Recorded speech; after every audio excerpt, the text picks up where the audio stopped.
I want everybody to know our players are so proud to be playing for our fans. Like, they love it. That is the biggest thing about being a Bomber. Crane Furniture Bomber playoff hockey is on the air for Game 7.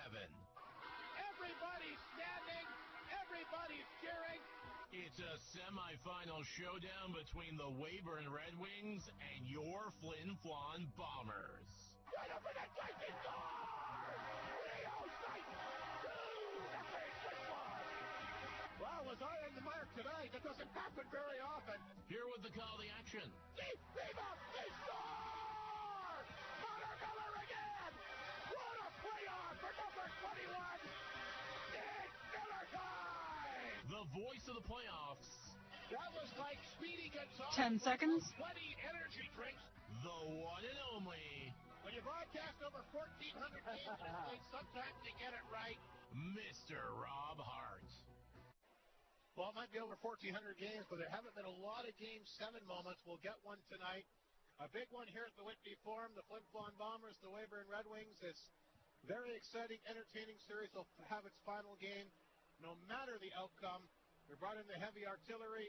The one and only Raphael Sraba back at the studio for many of these games. Raphael, you're here. You're pumped up. You're excited. It's a Game 7. We all know how great of a year Flin Flon had on home ice. All to get ready for the moment that's before them here tonight. Yeah, sitting in for Mike Slip tonight. Great to be up here in the gondola at the world infamous Whitney Forum. And you talked about throughout the series, Weyburn has got home ice advantage. The Bombers regain home ice advantage. The whole reason the regular season takes place is to get a Game 7 in your barn, and that's why we got here tonight.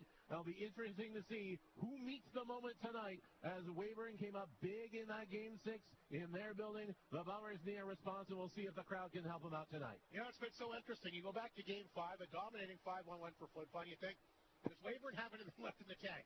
They go back to the exact same thing. Now you're kind of wondering, what does Flin Flon have left in the tank? Well, the fans, you heard Mike Reagan right off the kickoff of the program tonight, how big of a factor these fans are. And we know that Flin Flon, it's just a tremendous building to play in. The atmosphere second to none.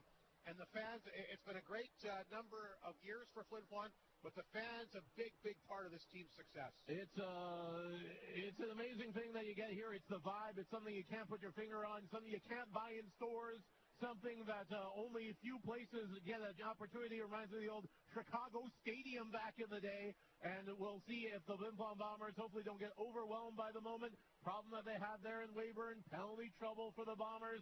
They have to get the energy from this crowd here tonight and not be overwhelmed by it. Same thing for Weyburn. They would love to hear about 1,200 people be silent here tonight. Well, they did that in Game 1. They had a great crowd here. They, of course, came out, blanked the Bombers 2-0. The game that they did win here to kick off this series. They've had success here in the past, but again, it's a Game 7. SJHL League presidents here. Kraz is here with the big drum, and we've seen Nick Shalansky, former Flin Flon Bomber, Humboldt Bronco, the new director of marketing, in the house tonight. Everybody excited about this Game 7, and I have a feeling when it's all said and done, Raphael, we might be talking about this one for a while, and talking about this series for a while. You see everybody with their hoodies, everybody with their vintage paraphernalia and memorabilia. I'm thinking there's not going to be too many highlight reel goals tonight. I think it's going to be ugly. I think it's going to be greasy. And I'm thinking second opportunities are going to be big. We'll see if these goaltenders kick out any big rebounds. And I don't think we're going to see a lot of goals. I think it's going to. I think 3-1 would probably be where the neighborhood is. Yeah, take the under if you're on FanDuel or something like that. We're happy to be back, though. There's nothing like a Game 7, especially at the Whitney Forum. First Game 7 for Flin Flon at home since 2023. That Estevan Bruins series, remember how that one ended? Cole Duper won't forget how that game ended. Well, I mean, it bounced. And neither will Hurtlick, the Estevan goaltender. It bounced off the stanchion. We felt bad for him. We were following that game that night. He played so good, no one saw it. We didn't even see it. We just came back from an interview. The crowd warned. We looked in, and it was in the back of the net.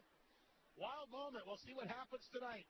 Nothing like a Game 7 at the Whitney Forum between these two elite clubs. Flin Flon Bombers, Weyburn Redwings. The winner will move on to the SJHL Championship. And, of course, the loser, unfortunately, will have to prepare and get ready for next season. But I'm looking forward to the best efforts for both these teams. Both well coached. Both have extraordinary goaltending. Lots of great veteran presence. And a lot of guys that we talk about all year how it's been the next man up for Flin Flon. Weyburn, I think, in a similar situation. Lots of different guys that can step up as well. And we look forward to seeing how it all unfolds here as the evening looms on. As per usual, we'll take a quick break. The SJHL Coaches Show coming right up. What does Mike Reagan have to say about heading into Game 7? We'll find out next. Creighton Furniture Flin Flon Bomber Hockey is back on 102.9 CFAR FlinFlonOnline.com. Game 7 of the SJHL semifinal on the way momentarily. Great North GM is one of the leading new and used vehicle dealers in northern Manitoba, equipped with a highly trained and professional sales department. They also have multiple certified trained technicians on site to make sure you get the best service for your car, truck, or 10 seconds at an amazing price. Stop by Great North GM in the Pas on La Rose Avenue, because it's always a great day at Great North GM.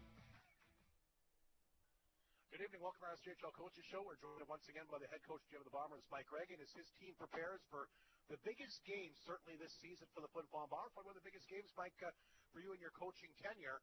And, you fought so hard to have home ice advantage this year, and obviously you can't tell me you feel a little bit better being here tonight as opposed to having to be at the Whitecaps Resort Center in Weyburn if it was reversed for Game 7. You're 100% correct, Hardy. That's why the regular season matters. And, we worked hard to earn this opportunity, and we're excited about it.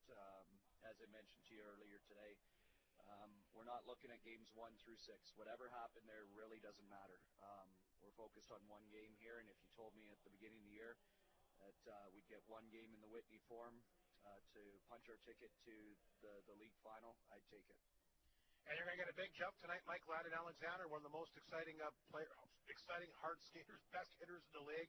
I can't imagine, must be some pretty happy players in the dressing room with him, of course, about to make his playoff debut. Yeah, Lando's a man of few words, but he's been, talking to me quite a bit about this opportunity here. So he's ready to go.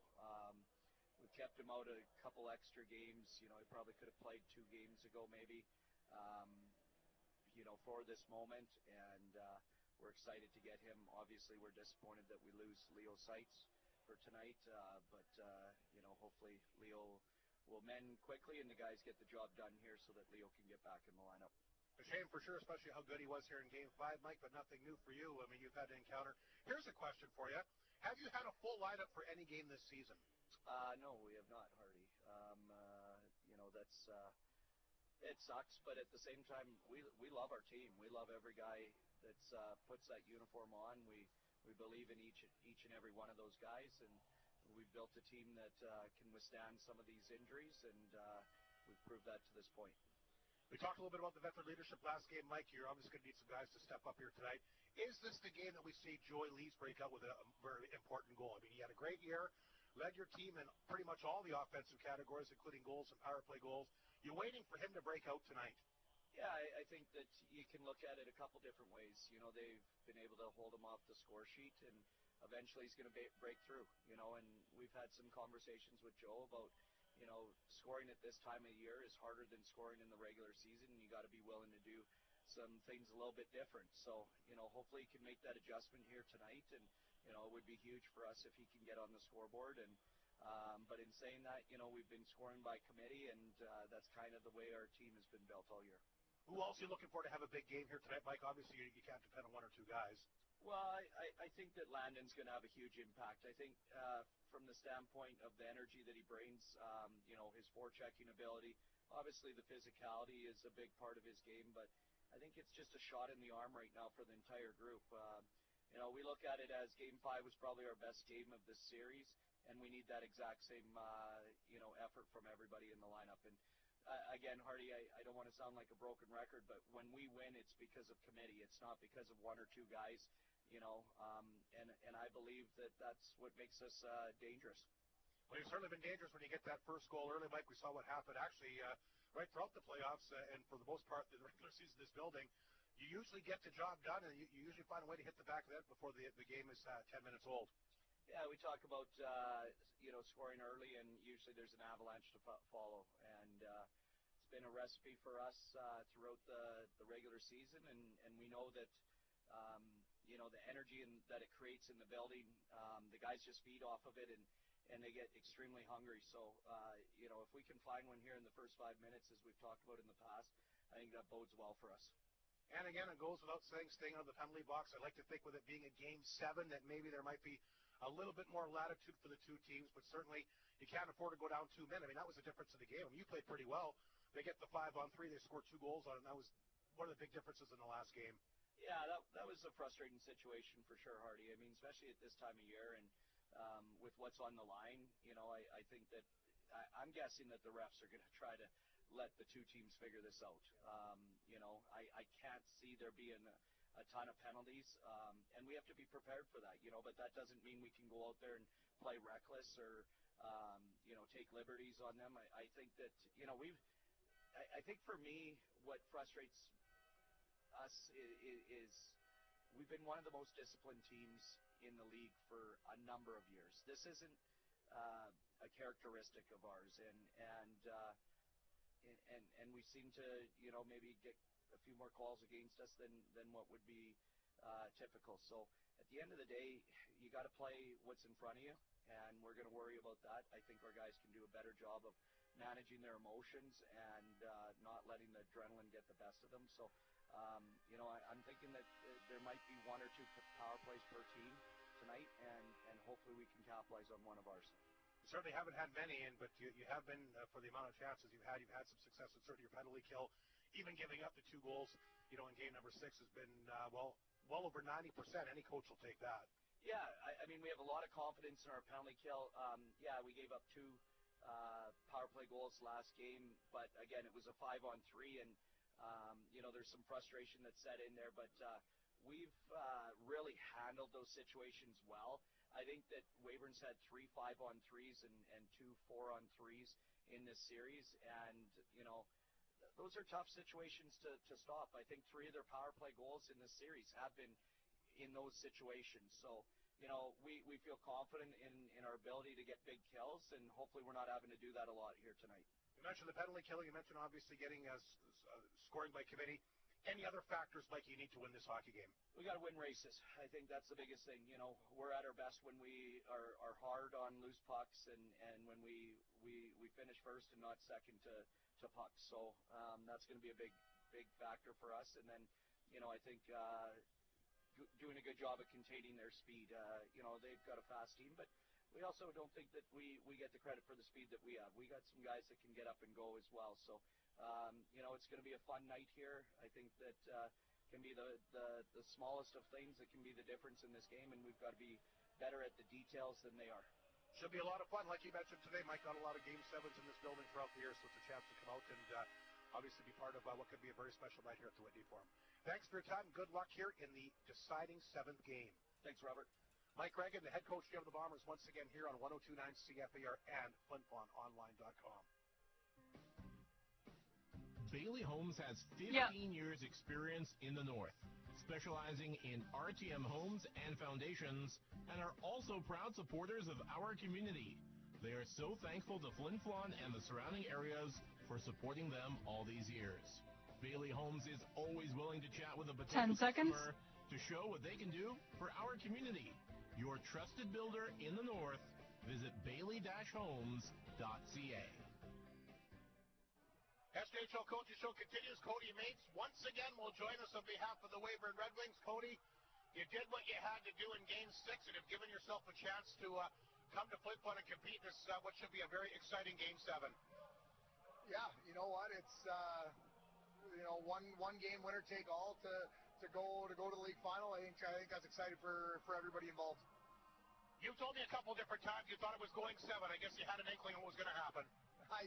You know what? I think these two teams are just so close. The way we're built, our strengths, our weaknesses, the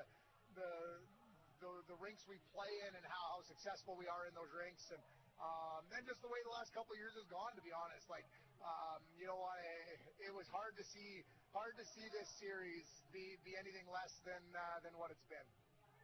One thing for sure, I know it's obviously going to be a happy night for one of these two teams, but at the end of the day, you really got to tip your hat to both these clubs. Many people feel it. I'm sure you've heard the same thing I have. A lot of people, and no disrespect to other teams, a lot of people think this is their 2 best teams. This is theoretically the league final now, and I think we've seen that. These two teams have they brought the best out of each other. I think they always do. Yeah, you know what? I think we have a good idea of what each other like to do, and at the end of the day, it's would like to think that we're in the top part of that league too, or this league, and I think we've shown that now, and we're excited to get to it here tonight. I think Mike is probably pretty proud of his group and what they've done so far this year, and I know that we're proud of our group and what we've done so far this year. And I think like you said, tonight somebody's going to be happy, but we'll see what happens at the end of the night.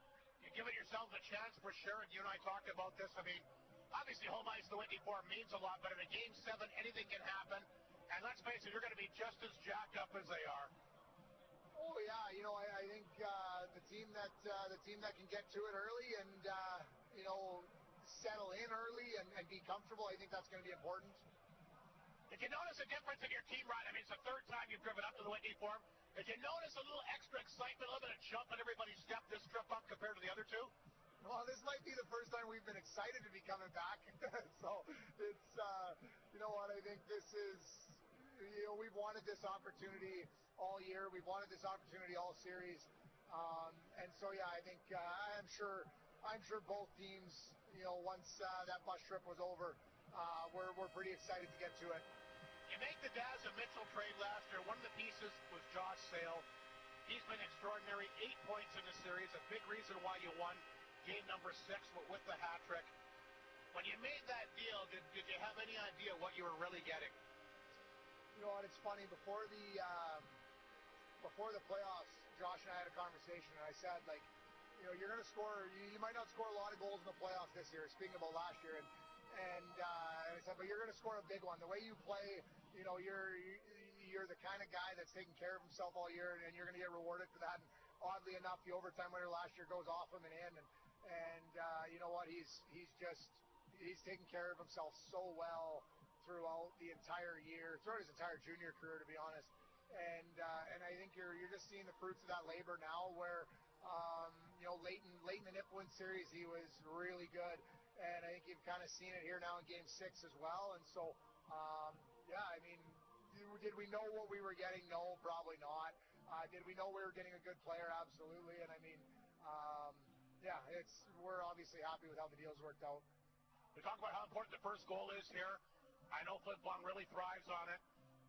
If you can get the first goal tonight, Cody, it could be a real big lift for you. Not to say that the game's over, but could be a real big factor in your favor to get them thinking and maybe doubting. You know what? It's funny, like, in the series last year, the first 5 games, whoever scored the winning goal won the game. And then Game 6 was different.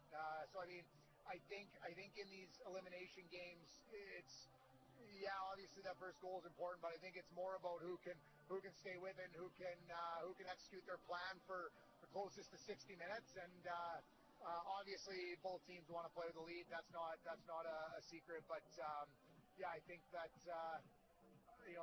that's probably a fair statement that it's important, but it's not a death sentence either way. You finally get a 5-on-3 goal last game. You've had some opportunities, Cody. You broke through. Your power play got going. May not be a lot of calls. I think both coaches, and I'm sure I can speak for you, want to see it decided 5-on-5. But how important was that confidence-wise to get those 2 power play goals in Game 6? Yeah, you know what? Power play's been good for the last 3 or 4 games. I think we've got 4 power play goals in the last 3 games, and I think we've had definitely some areas that we'd like to be better on, but we're definitely looking to. I don't think there's going to be lots of opportunities tonight. I'd be shocked. We've got a couple veteran referees that I think are going to let the best players decide this game, and then I think the best players are going to decide this game. But I think the referees both know that. I'd be shocked if anybody probably has 3 power plays, to be honest. We'll leave it with this. I asked you this last game. I'll ask you again. Keys to the victory for game number 7 for your crew. You know what? I think we gotta settle in early. Don't worry about nerves. You know what? This is exciting. We're excited to be here. We're excited for the opportunity. I think the sooner that we get to that mentality, the sooner we're going to settle in, and sooner we're going to thrive.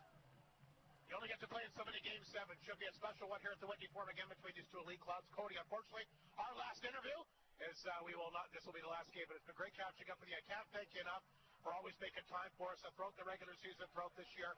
Like I said, you've done a great job with this program. I always enjoy seeing you and interviewing you. And thank you so much for your time, and good luck to you and your team here tonight. Yeah, thanks, Rob. Thank you for all the interviews. I always look forward to them.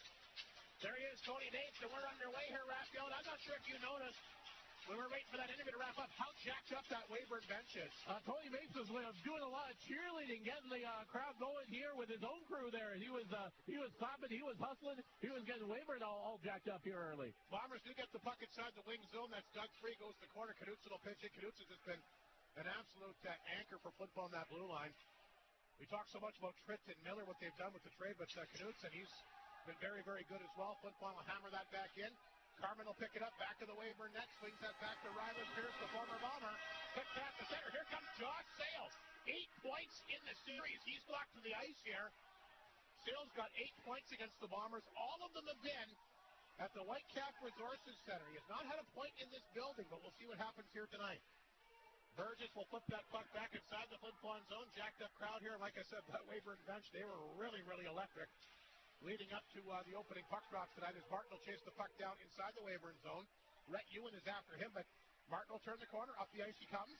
Martin to center, down the right side, across the Bomber line. Martin walks it, throws it up front. There's a nice pass. Knocked down in front of the net that time by Bruce, who collects a lot of shots. And here's Landon Alexander making his triumphant return to the Flin Flon lineup. Throws it in. There's the first big hit of the game. As he winds up and takes a big hit on Baird. You know the crowd loves that. And Alexander should be a real good energy plus for Flin Flon as Morozov will pick up the puck at his blue line. Intercepted. Here comes Will Monroe.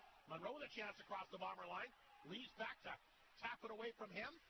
Daniel Morozov could have had 5 goals himself in Game 6. You know he's ready for tonight. Here's Reed Arbery to center. Arbery dumps the puck in deep. Baird back. Arbery throws a bump on him back of the goal. Puck grab free here by Schrader. Fed it back to Doyle, and Doyle will clear the puck out. Vachon cuts it off of the Bombers side of center. Vachon can't get away from Mohan. Mohan got the opening goal here in Game 6. Can't hang on the puck here. Flin Flon flips it ahead. Here's Morozov. Back on top of it. Morozov across the line. Sends it back to blue line. Picked up by Delisle. Insight that time for Vachon. Throws it in the corner. There's Martin back to the net. Pierce knocked it away from him. Ryland Pierce up the boards. Can't clear. Knutson knocked it down. Far on target. And Rocha sees it all the way. He'll make the glove save and hang on. 2:18 gone, and both teams have been able to move up the ice pretty effectively so far. Yeah, you sense both team buzzing. Kind of like an electric football game out there. There's lots of energy out there on the ice. Morozov, but that was probably the turning point of the last game there in Weyburn. When he missed that penalty shot, you can kind of sense that maybe that means be the Bombers' night. Like I said, I think Morozov has been waiting for this game here tonight, probably ever since Game 6 wrapped up. He had the penalty shot. He had another breakaway in the game. And a guy who's got dynamite hands, a very gifted offensive player, but give Joey Rocha credit. When he's on, he's as tough to beat as there is. And he played very good there in Game 6. A number of wings played well, but Rocha in particular made the saves early in the game when he had to when it was still tight. Ryland Pierce tried to knock that one free. Flin Flon trying to hold the line. That's Martin. Throws it out front. Puck will come to Knutson. He'll pick it up. Knutson, the only Bomber to score in Game 6. Throws it through traffic. That's kicked away by Rocha. Big save there. Delisle on the rebound. In the corner that time for Martin. Lalimier looking for a little bit of room. He'll throw it to the far corner. Vachon pinched in. There's Martin after it. Fired it on target. Blockered away. Good save again. Rocha rebound to the blue line. Held in by Lalimier. A good hustle to keep it in. Here's Miller. Schmidt fires. Kicked out. Rebound. Mounier let that one rip, and that one got blocked by Justin Schmidt. Mounier throws it back in deep. There's Ulmer going down hard, and the Wings will pick up the puck, and they'll get it to center ice. That's Josh Sale as he'll dump it in. Flin Flon will have to find a way to shut him down, if they can. Mounier swings the pass over to Muka. That hit his skate. Picked up now by Ulmer. Ulmer, 3 goals to playoffs. A terrific campaign for the 18-year-old out of Regina. Here's Mounier at the point. Swings the pass. Marston, the long shot. Came right back out front. Muka can't get a stick on it. Here's Miller.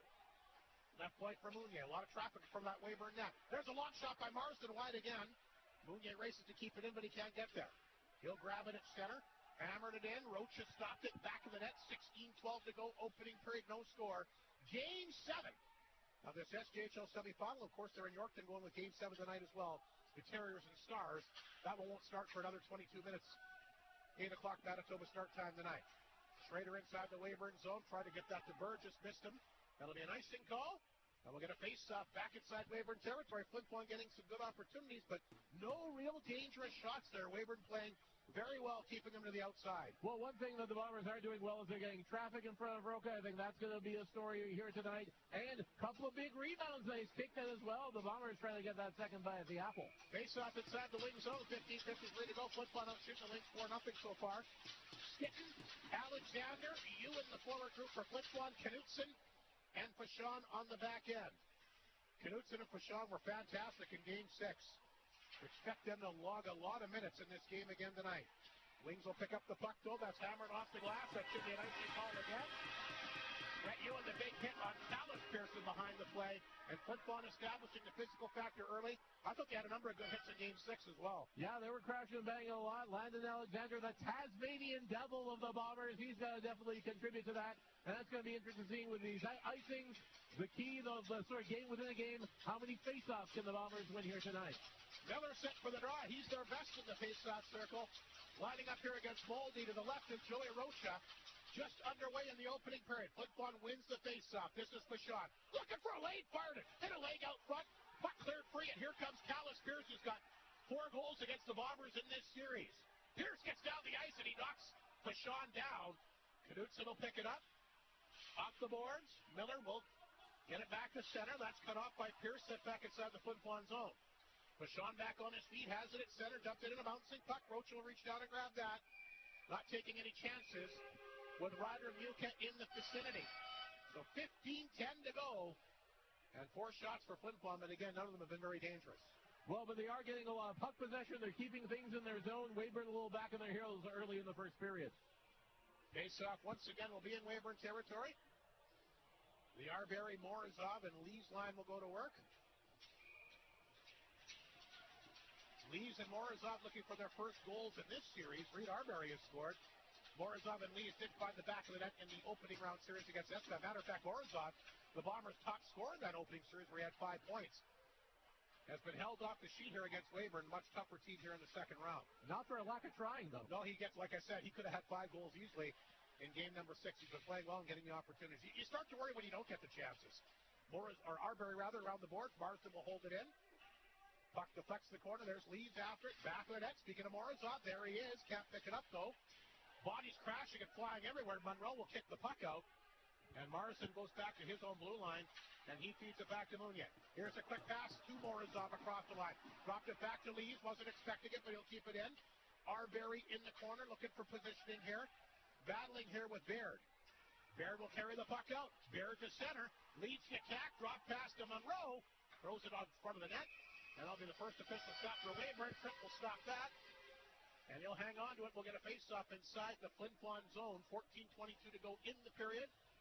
Great crowd on hand again here. The weather not keeping the Flin Flon faithful away, Raphael. Yeah, we're concerned as it's about a foot of snow out there, and Ambly slowly but surely the crowd making their way in here, and a lot more just getting their stacks and everything ready to come in, and they are ready to blow if the Bombers are able to get something early. Yeah, it'll be interesting if Flin Flon can in fact get that early goal. Schmidt will take the face-off against Stick to the left of the Bomber netminder, Charlie Trent. They got 2 of the league's best here tonight. We'll get to their numbers momentarily.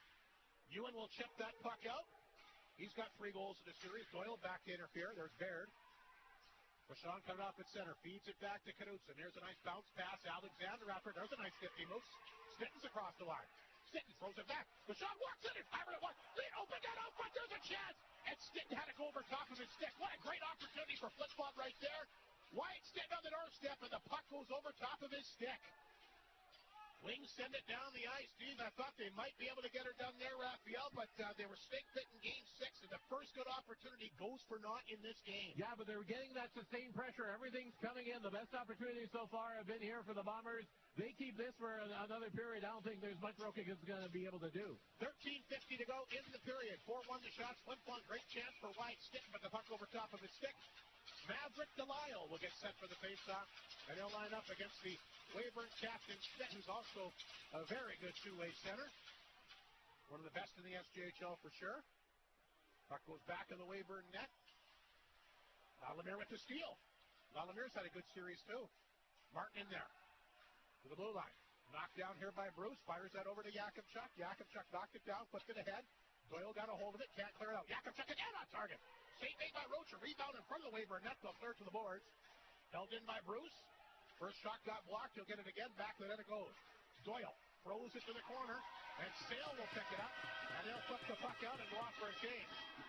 There's Yakubchuk. Flip back inside the zone. Doyle looking tired there. Couldn't get off the ice there for that change. Flin Flon. Lalamier, a big hit. He's going to get a penalty, Raphael. And Lalamier is going to go to the box here for his body check. I'm trying to see what Weyburn. I think that might be Martin, the D-man. Are they going to go with both guys? Lalamier is still down. He went down after he threw the initial hit. Lalamier lost his helmet. I mean, we might get penalties both ways. I think we're going I think they're saying 4-on-4. Yeah, Mulvey's going to go off here for Weyburn. Flin Flon got a break there, actually. Because the initial call was going against Lalamier, but Mulvey's taking a penalty as well. And we talk about the high-flying action. We'll get a little bit more room out there now with a 4-on-4 situation. Yeah, a lot of open ice. Great sustained pressure there by the Bombers. They've had the most opportunities so far. We'll see what we can do when there's extra space out here. So goalie numbers. We talk about how good these goalies have been. Charlie Trick for Flin Flon, the SJHL goalie of the year. Goals against, 1.93. Save percentage, 929. Joey Rocha, goals against, 2.41. And a save percentage of 926. Very, very similar numbers. Yeah, carbon copy going on there. It's going to be the timely saves that's going to matter here tonight. So we're 4-on-4 here. The Quincy Miners to Lalamier and Mulvey, and the Wings have the puck at center. It's a nice drop pass to Riley Pierce. He'll pick it up at center, feeds it back to Sale. And Sale will send the puck back to Carmen inside the Weyburn zone. He'll take a look. He'll bounce it ahead. Nice play here to find Schmidt. Schmidt across the Bomber line. Michon tries to tie up with him. The puck will go deep in Flin Flon territory. 12:42 remaining in this scoreless opening period. Puck squirts free. There's Miller. Back of the net. Puck makes its way to Ulmer. He'll feed it back to Pichon at center. Pichon against two wings here. He regroups as the Bombers were changing. Throws it back to Morozov. Morozov will get that back to Pichon. Pichon takes a look. Can't get across the Weyburn blue line. He'll feed it back to Yakubchuk. And he drops it to Morozov. Morozov to center, quickly across the Weyburn line. They're offside. And Morozov looks like he's got a little extra jump in his step here tonight, Raphael. I'm expecting a big night for him. When doesn't he? He just goes straight for the net every time. You're talking about that fantastic, those fantastic hands he's got. Well, he's got some afterburners. He is just deadlocked on the net. And looking, he's going to get a couple of breakaways here tonight, I think. 4-on-4 with 1:09 to go in the 4-on-4 situation. 12:60 to go in the period. Still scoreless here. Game 7. All the marbles on the table tonight here at the Whitney Farm between these two elite hockey clubs. Here's Stitton with a move. Stitton trying to get it tight. Martin kind of held him up. He couldn't get the shot away. Stitton still escapes with it. Good work by him. Back out front. Mooney had the stick sock. Couldn't shoot it. Back out front to Morozov. Dropped it back for Yakubchuk. In deep that time. Stitton back of the net. Out front of the net. Throws it out there. Mooney a chance and he can't shoot the puck. Mounier hanging on, throws it in the corner. Morozov a good move. Morozov walks in, shoots, big save, Rocha. Oh, he robbed him again to start the game. Rocha's got his number. Romelaire has to retreat at the Weyburn blue line. Flin Flon some good chances, though. Here comes Romelaire. He's had some good games against Flin Flon as well. Got the puck in deep. And taken away this time by Arbery. Arbery up the boards. Here he comes. Back to Lees. Lees a shot. That didn't miss by much. Rocha kind of deep in his net there. Flin Flon gets it back there side of center. Here's the pass to Lees. Look out, that's offside. Arbery a little extra anxious. And they had something going there, Raphael. Yeah, sustained pressure by the Bombers. It looks like Flin Flon's got a man advantage, and it's not for a side. This open ice and open space working out for the Bombers so far. Do you sense that maybe a little extra nerves here for this Game 7, not wanting to make a mistake? It's like this frenetic energy. I was going to talk about that during the pregame show. Turn those sticks to sawdust because there's just so much on the line. Lees against Mohan. Face up outside the Weyburn line. 7 seconds remaining on the 4-on-4. Arbery, Lees, Knutson, and Pichon. It's Ryland, Pierce, Mohan, Monroe, and Carmen on the ice here for the Wings. And Carmen's got the puck. A big part of that team that knocked off the Bombers in 6 last year in the semifinal. He'll ice that one. Mulvey and Lalamier on the ice. We're back to a 5-on-5. 11:04 to go. Fans still looking for something to cheer, and Weyburn been able to take them out of it so far here in the early going. Well, they've had some big hits. They've had some big opportunities. They've come a lot closer than Weyburn has so far. Back on their heels have been the Red Wings, as the Bombers are maintaining that sustained pressure, and Rocha can only do so much. Martin Delisle and Lalamier, the forward group. It's Morrison who will chat with the opening intermission, by the way, tonight, and Mounier on the back end. Off the face-off, Carmen gets it back to center. That's grabbed quickly by Mounier. Marson will get a hold of it. They'll dump it in. Carmen got a piece of it, knocked it off net. Back of that for Ryland Pierce. Look out, he lost the handle. Picked up in front. There's a chance by Lalamier. And Rocha there. Boy, Weyburn coughed up the puck in their own zone, but their goaltender is dialed in again here early tonight. Yeah, but you're noticing a lot more inside opportunities with the Bombers. They're getting these chances in. The early part, everything was outside. They are hovering around that blue paint. Great chance there for Lalamier, looking for his first in the playoffs. He comes close. And Charlie Schmidt's been cold back there. He hasn't had to do much. Exactly. The one shot he has had was when it was fired off the board. So Martin, Delisle, Lalamier. Big face-off again with Vachon and Knutson on the back end. Wings win the face-off. That's Doyle back of the Weyburn net. Had to be careful. Boy, Lalamier sticking on him like glue, but he does kick it free. Delisle will poke in the blue line. Vachon holds it in. Here's Knutson. Wide of the mark. Martin can't pick it up. Here's Josh Sale. His backhander will find Schmidt. And Schmidt throws it back to center. McIntyre tapped it across the line. Knutson back. Band on it. Gets it back up the boards. Martin leaves it there. And Flin Flon will get the puck to blue line, but it's held in. Puck will roll back to the Bomber net. Grabbed here by Knutson. Had to be careful. A couple of wings on top of him. Schmidt will work into the blue line. Barrett has it. Barrett shot. Oh, that didn't miss by much. Weyburn comes close there. Martin will get it back and try to come back to Knutson, hit a couple of sticks. Icing will be negated, hits the net anyway. And there's Barrett. His big pass to Schrader across the Bomber line. Taken away by Miller. This is Bruce. Blocked that big shot earlier tonight. Bombers get the puck out. And the Wings will send it back in over the glass and on a play. 9:50 to go. Opening period. And I think we're going to get our media time on here, Raphael. We'll take a break. No goals yet.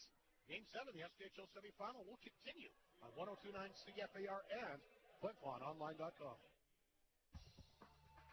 Your local McDonald's at the Flin Flon Walmart location is excited about their brand new menu item, the Chicken Big Mac. Just like the iconic Big Mac, it combines the distinctive blend of freshly toasted sesame seed bun, creamy Big Mac sauce, fresh lettuce, cheddar cheese, and tangy dill pickle. And don't forget to stop by to enjoy all your other menu favorites as well at the restaurant between 8 a.m. and 9 p.m. Monday to Saturday, 8 a.m. to 6 p.m. on Sunday. Drive-thru now open 7 a.m. to midnight Monday through Thursday, and 24 hours a day Friday and Saturday, and open till 6 p.m. on Sunday. Your local McDonald's once again at the Walmart location once again wants to congratulate and wish the Flin Flon Bombers all the best of luck in the SJHL semifinal as they push towards the Cantera Seeds Cup. 1987, the year of hairbands, Mike Tyson, McCartney, Guns N' Roses, and the opening of Shane's. The shopping there covers what you need and, more importantly, what you want. 10 seconds. Whatever you have in your mind to watch, listen, play, connect, and everything for indoor-outdoor lives. Shane's, since 1987. Thanks, Shane's. 9:42 to go in this opening period. No score yet. Game 7 SJHL semifinal. The Bombers will get the puck back and back the Weyburn zone. There's a chance in front for Miller off his skate. Penalty coming up against Martin. I believe he caught Miller with a high stick there, Raphael. And it might be a 4-minute penalty here. He's signaling blood. It is. It is. He's cut. The Bombers are going to get a 4-minute power play to start the game here tonight. And this is what they've been waiting for. This is what you've been waiting for because you got those Arctic Beverages power play games. I do, yes. This is. I was scared that we were going to go empty here tonight, but we'll go into the hat here, and we've got Lori Lawrence, your Arctic Beverages power play contestant. If the Bombers score, she'll get herself a case of Arctic Beverages Gatorade water. That's with Lori Lawrence? Lori Lawrence, yeah. Okay. Well, good luck to Lori. A double minor here for Flin Flon. Couldn't get the big power play goal game last game. And remember, it was the Wings who capitalized on that 5-on-3. Can Flin Flon turn the tables here early tonight? And the way the Bombers have been, this is going to be a long 4 minutes for Weyburn. Miller will take the face-off here against the Wings to Schmidt. The Bombers win the draw. This is Knutson along the boards. Wyatt Stitton has had a couple of good chances early. Gets it in tight for Ewan. Back to Stitton. Blue line Knutson. There's the one-timer by Arbery. And deflected off target that time by Miller. Wings get the puck to blue line. Great effort by Arbery to keep that puck in. There's Rhett Ewan back around the board. Stitton waits for it. Knocked it back. That's intercepted by Schmidt. The puck will come out.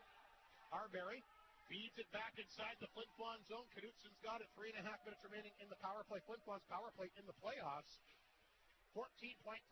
They've scored just 4 goals on 26 opportunities. And only 1 power play goal in this entire series. Reed Arbery, out of the 4 goals, 2 of them were scored by Sam Ward back in the very first game before he got injured. There's Rhett Ewan a chance, and he flips that one wide. We'll see what Flin Flon can do. Big Rhett Ewan, who scored in 3 games in the series, will throw that one back in deep. Stitton is there. Moldy couldn't knock it away from him. Good work by Stitton in the corner. Feeds it back to blue line. Here's Knutson, a long shot. Deflected out front. Chance for Miller. He can't down it, and it comes back out front. And the Wings clear it outside the zone. Miller lost sight where the puck was, and he was sitting there, holy cow, it's on my stick. It was a wide open net, too. Knutson back to get it. And Mohan draped all over him. There's Morozov. 2.5 minutes remaining in the double minor. 8:06 to go in a scoreless opening period. They're going to let Fashawn take the puck. Sale will watch him in front of the net. Morozov takes the pass. Feeds it back up the right side. Here comes Maverick Delisle. Back out front. You can jam it in. There's another great chance. And the Wings will dump it the length of the ice. Stopped by Trick, back to the Bomber net. 2:14 to go in the power play. 7:42 in the period. Shots are 8-1 Flin Flon. Here's Morozov. Back to Fashawn. Over to Delisle. Dumps that off the board. Lucas Schrader back there to pick it up, and he'll get the puck out. Delisle had to be careful. Flipped it back to Fashawn. First penalty is over. We're down to 1:55 remaining in the second. As the puck is set back inside Flin Flon territory, the Bomber power play looking a little discombobulated right now and have to figure out a way to get back up the ice. Here's the quick pass to Joey Lees, who had 14 power play goals in the regular season. Dropped it back, and it's picked up by Schmidt. He'll get it out. Good play by Schmidt. Wasn't fooled there. Delisle. Back inside his own zone. Here comes Sale quickly. He gets rid of it. 1.5 minutes to go in the power play. Knutson once again out there for Flin Flon, logging a ton of minutes in this opening period. Flin Flon trying to get going here. Here's the pass to Stitton. Up the wing, will hammer it inside the Weyburn zone.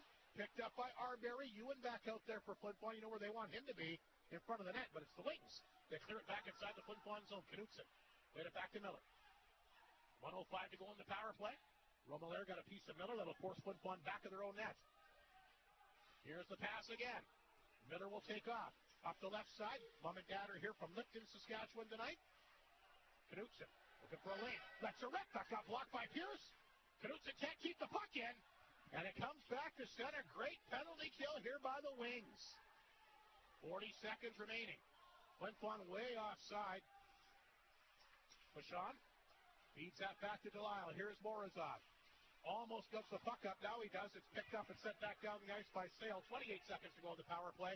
Less than 6 minutes remaining here in the period. The Wings have had a very good penalty kill. Flin Flon. One last gasp here. Here comes Lees to center. Made a good move. Lees across the line. Throws it back up front. Yuka works it. Good save. Rocha square to the shooter. Got the blocker on it. And down the ice it goes again with just 10 seconds remaining. And the Wings able to contain this Bomber power play, but had a lot of good luck, but they could not hit Hader. Rashawn turns that over at center. Back to 5 aside. Wings have a chance. Schrader found on it. Gets it back.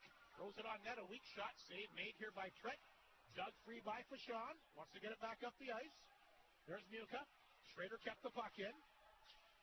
Fashawn gets it back to Muka. Muka at center. Dumps that puck inside the Weyburn zone. A big penalty kill here for the Wings early in the game. Especially teams continue to be in their favor. There's Baird back of the net. Throws it in the corner.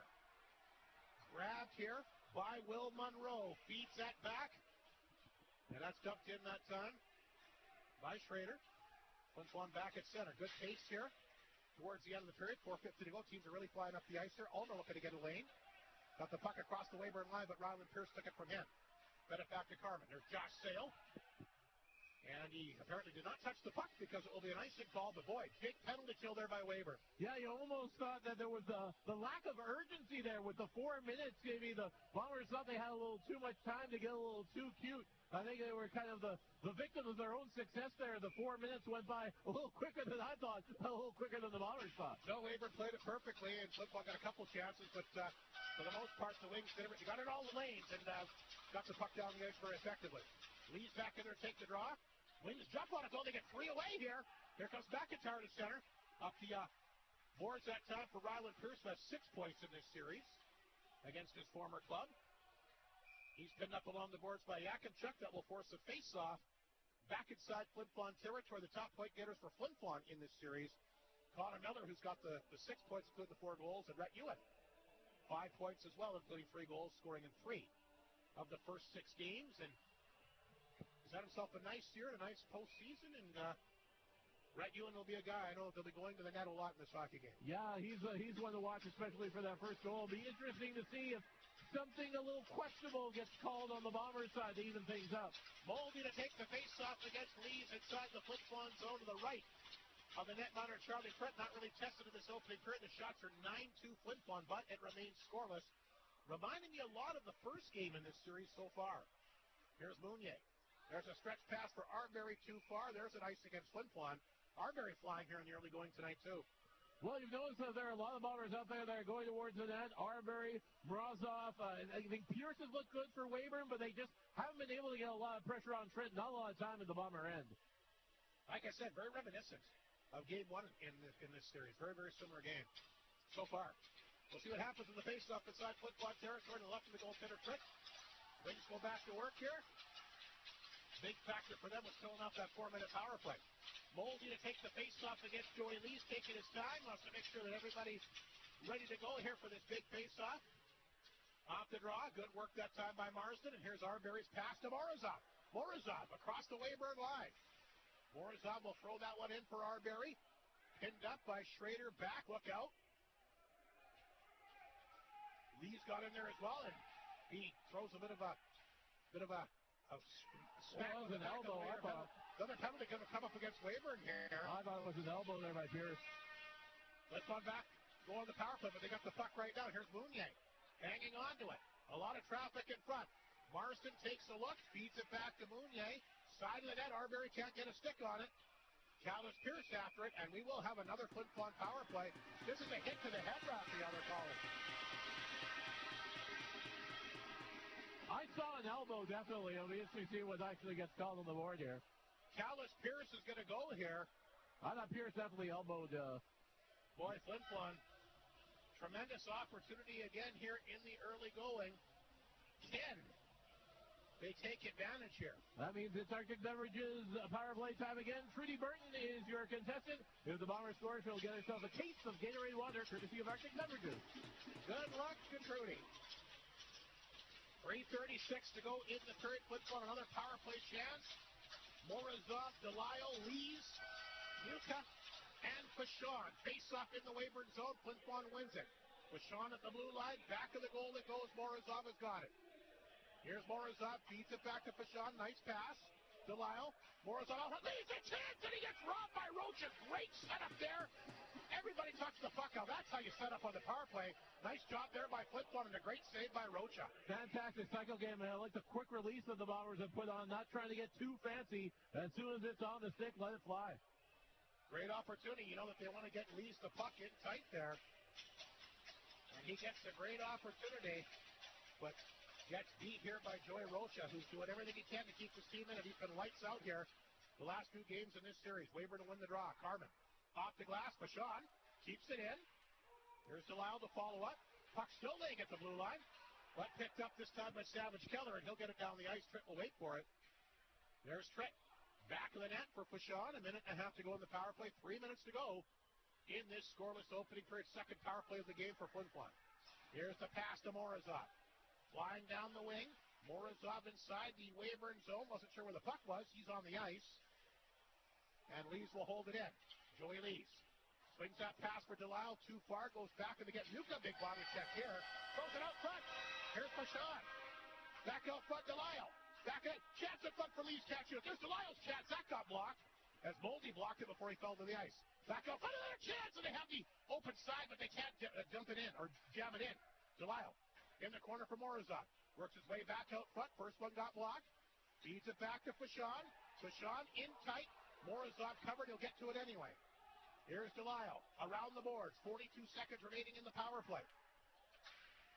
Fashon feeds it back to Lees. Long shot deflected. Great chance. Delisle over top of the net it goes. Fashon holds the line. Fashon in the corner for Morozov. Morozov back out front. Look out. Redirect outside the zone. Good play that time by Moldy. 20 seconds to go with the power play. Bashan back to pick up the puck inside his own zone. 15 seconds remaining. Josh Sale is there to watch him. He'll flip the pass ahead to Arbery. But then to Stinton. Stinton a good move across the Weyburn line. He can move and can't score! Redirected by Red Ewan. A Flin Flon taking the lead 1-0.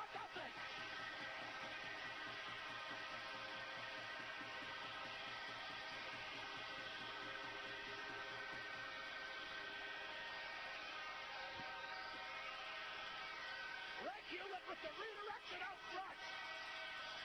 I don't know if we got replays tonight. We really should.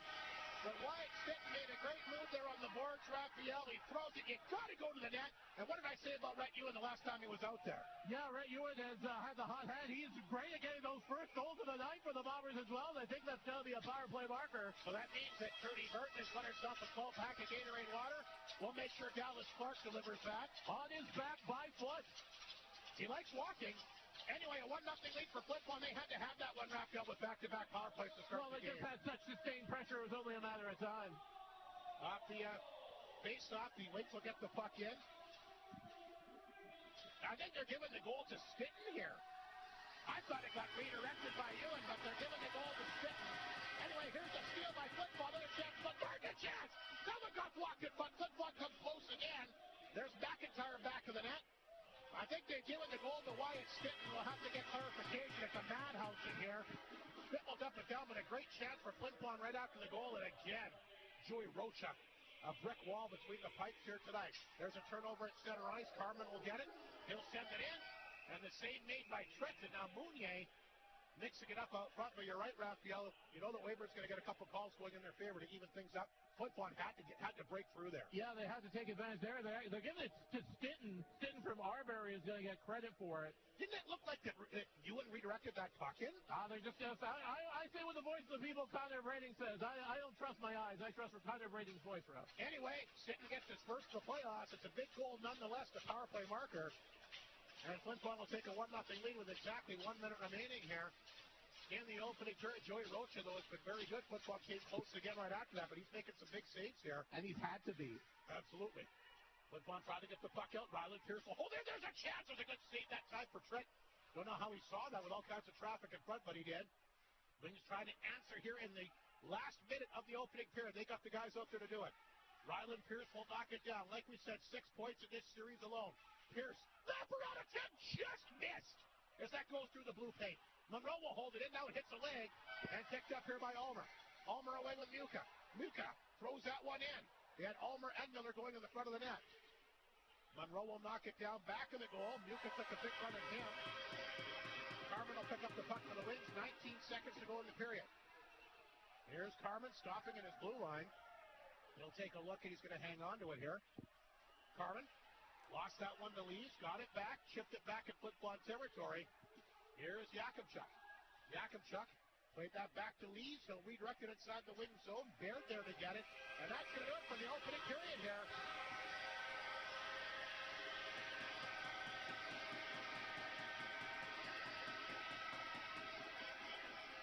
And a big power play goal by Wyatt Stinton, the difference right now. We'll take the break. The opening division for the co-op coming up. It's Game 7 of the SJHL semifinal. Once again on 102.9 CFPR and FlinFlonOnline.com. In 1927, Six, including the one that's playing. With properties under exploration, Thank you. development, and operation. Hud Bay is proud to be a sponsor of this year's Bomber Playoff broadcast. Through active participation, bursaries, and donations, Hud Bay is proud to continue its 99-year history of supporting the community, its organizations, and its people. Hud Bay wishes the best for the Bombers and its fans, built on the strengths of today and tomorrow.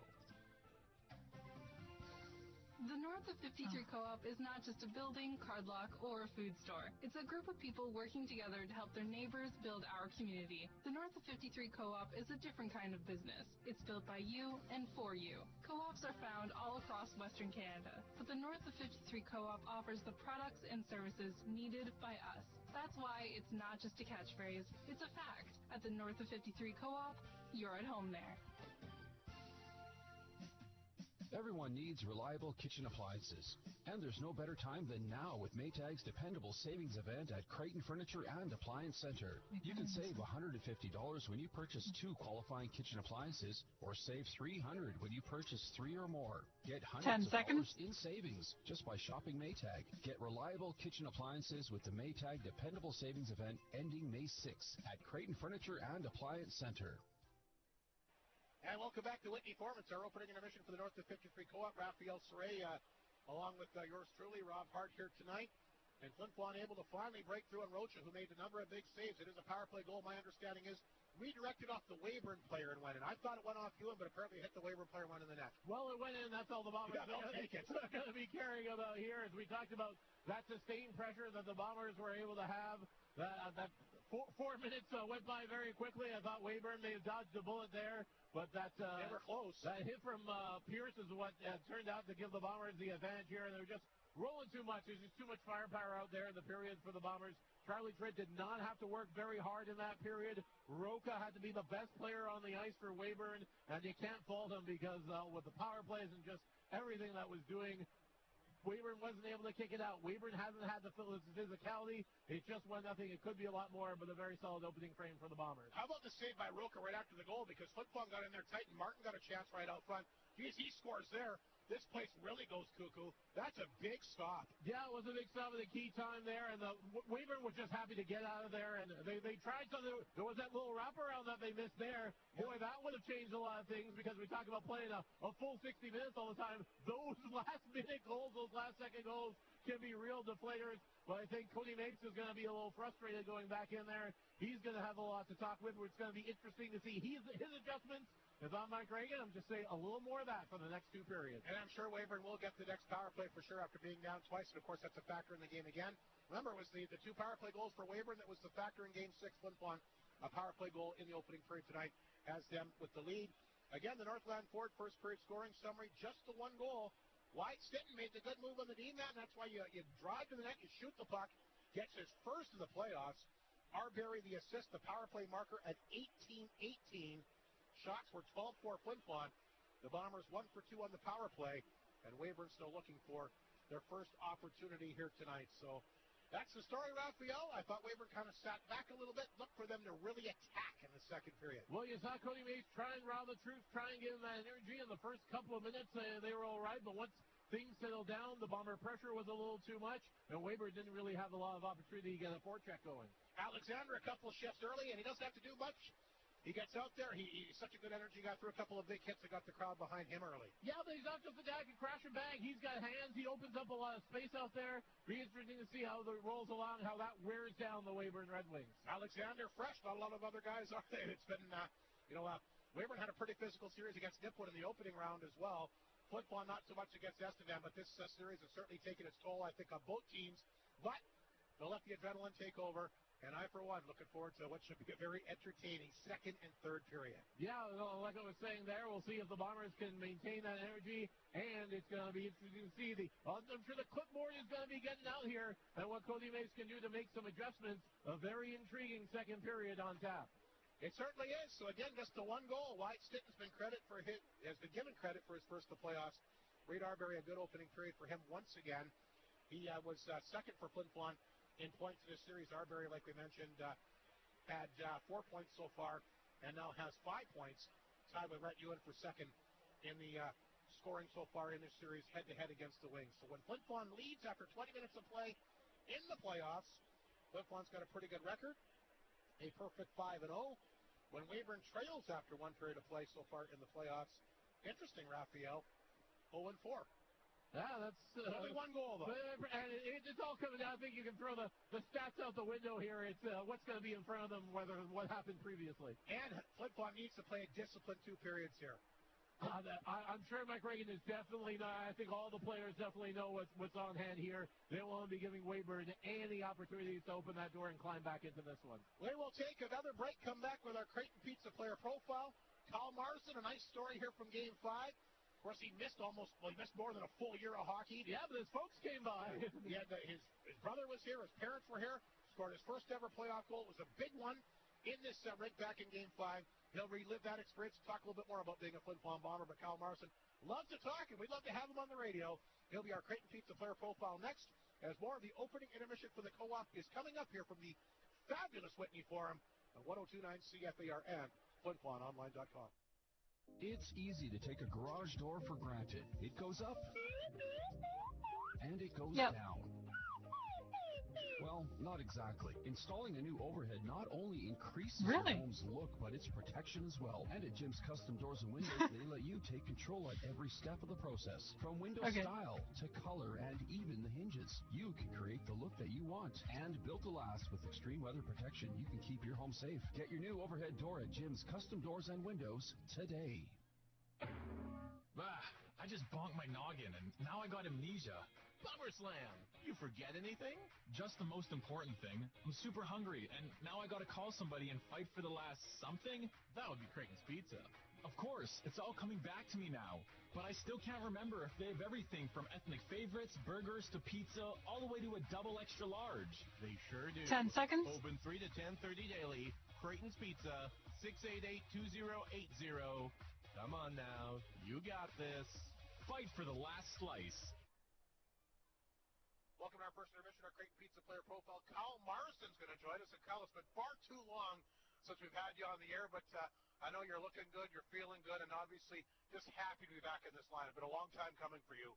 No, absolutely. It's been all year. I missed from November to basically playoffs, so to get out there for those last 2 regular season games and to get the playoffs, I'm pretty fired up. Yeah, you scored in the regular season, and you get a big playoff goal as well. We were just chatting about that before we went to air. What a thrill for you, Kyle. I mean, you the family's here for Fort McMurray, a 13-hour drive, you were telling me. And the Bombers win, and you get to score a goal. I think it's safe to say they went home happy.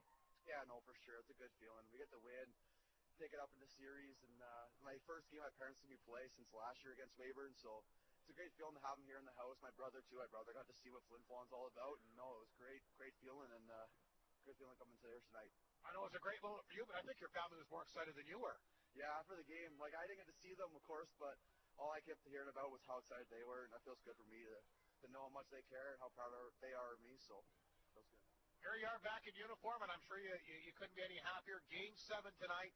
This is what it's all about. This is why you fought so hard all year to have that nice home record, because, well, you need it tonight. Yeah, no, this is why you play the game. Like, you grow up, like, in the street playing with your friends. It's always Game 7. You always think it's Game 7. This is why you play. Like, I never personally got to play in a Game 7, and I know in the room, like, the nerves are calm. It feels good. I'm excited to get out there. And you're happy, I'm sure, to be here at the Whitney Forum. It's supposed to have to play this one on the road. Absolutely. Like, the crowd here is going to be unbelievable. Like, every game before, they've been great. They've been helping us. Like, the boys appreciate it so much, but I know tonight it's going to be a whole other level, and I'm excited to embrace it. I get the sense it's almost 2 totally different series. All the emotion, how you play here, and the games in Weyburn. I mean, not taking away from the crowd, but slower. Not the same type of atmosphere. 2 different series. I thought, even though you lost the last Game 5-1, I thought you played well. Not a matter of bearing, but let's face it, there's something extra special here in this rink for you guys. No, 100%. In this rink, we feed off the crowd, and the crowd's loud for us, and they give us energy. In the away rinks, we have to create our own energy, so if that's on the bench or in the room anywhere, we need to make sure that we're positive, and no matter what the score is or where the series is, we still have to be positive for each other. Now, you mentioned, Kyle, you hadn't played a game until the end of the year from November of last year. What did you do to do the I mean, it's one thing playing games, but you got to somehow stay in game shape. Such a quick pace, as I'm sure you found out.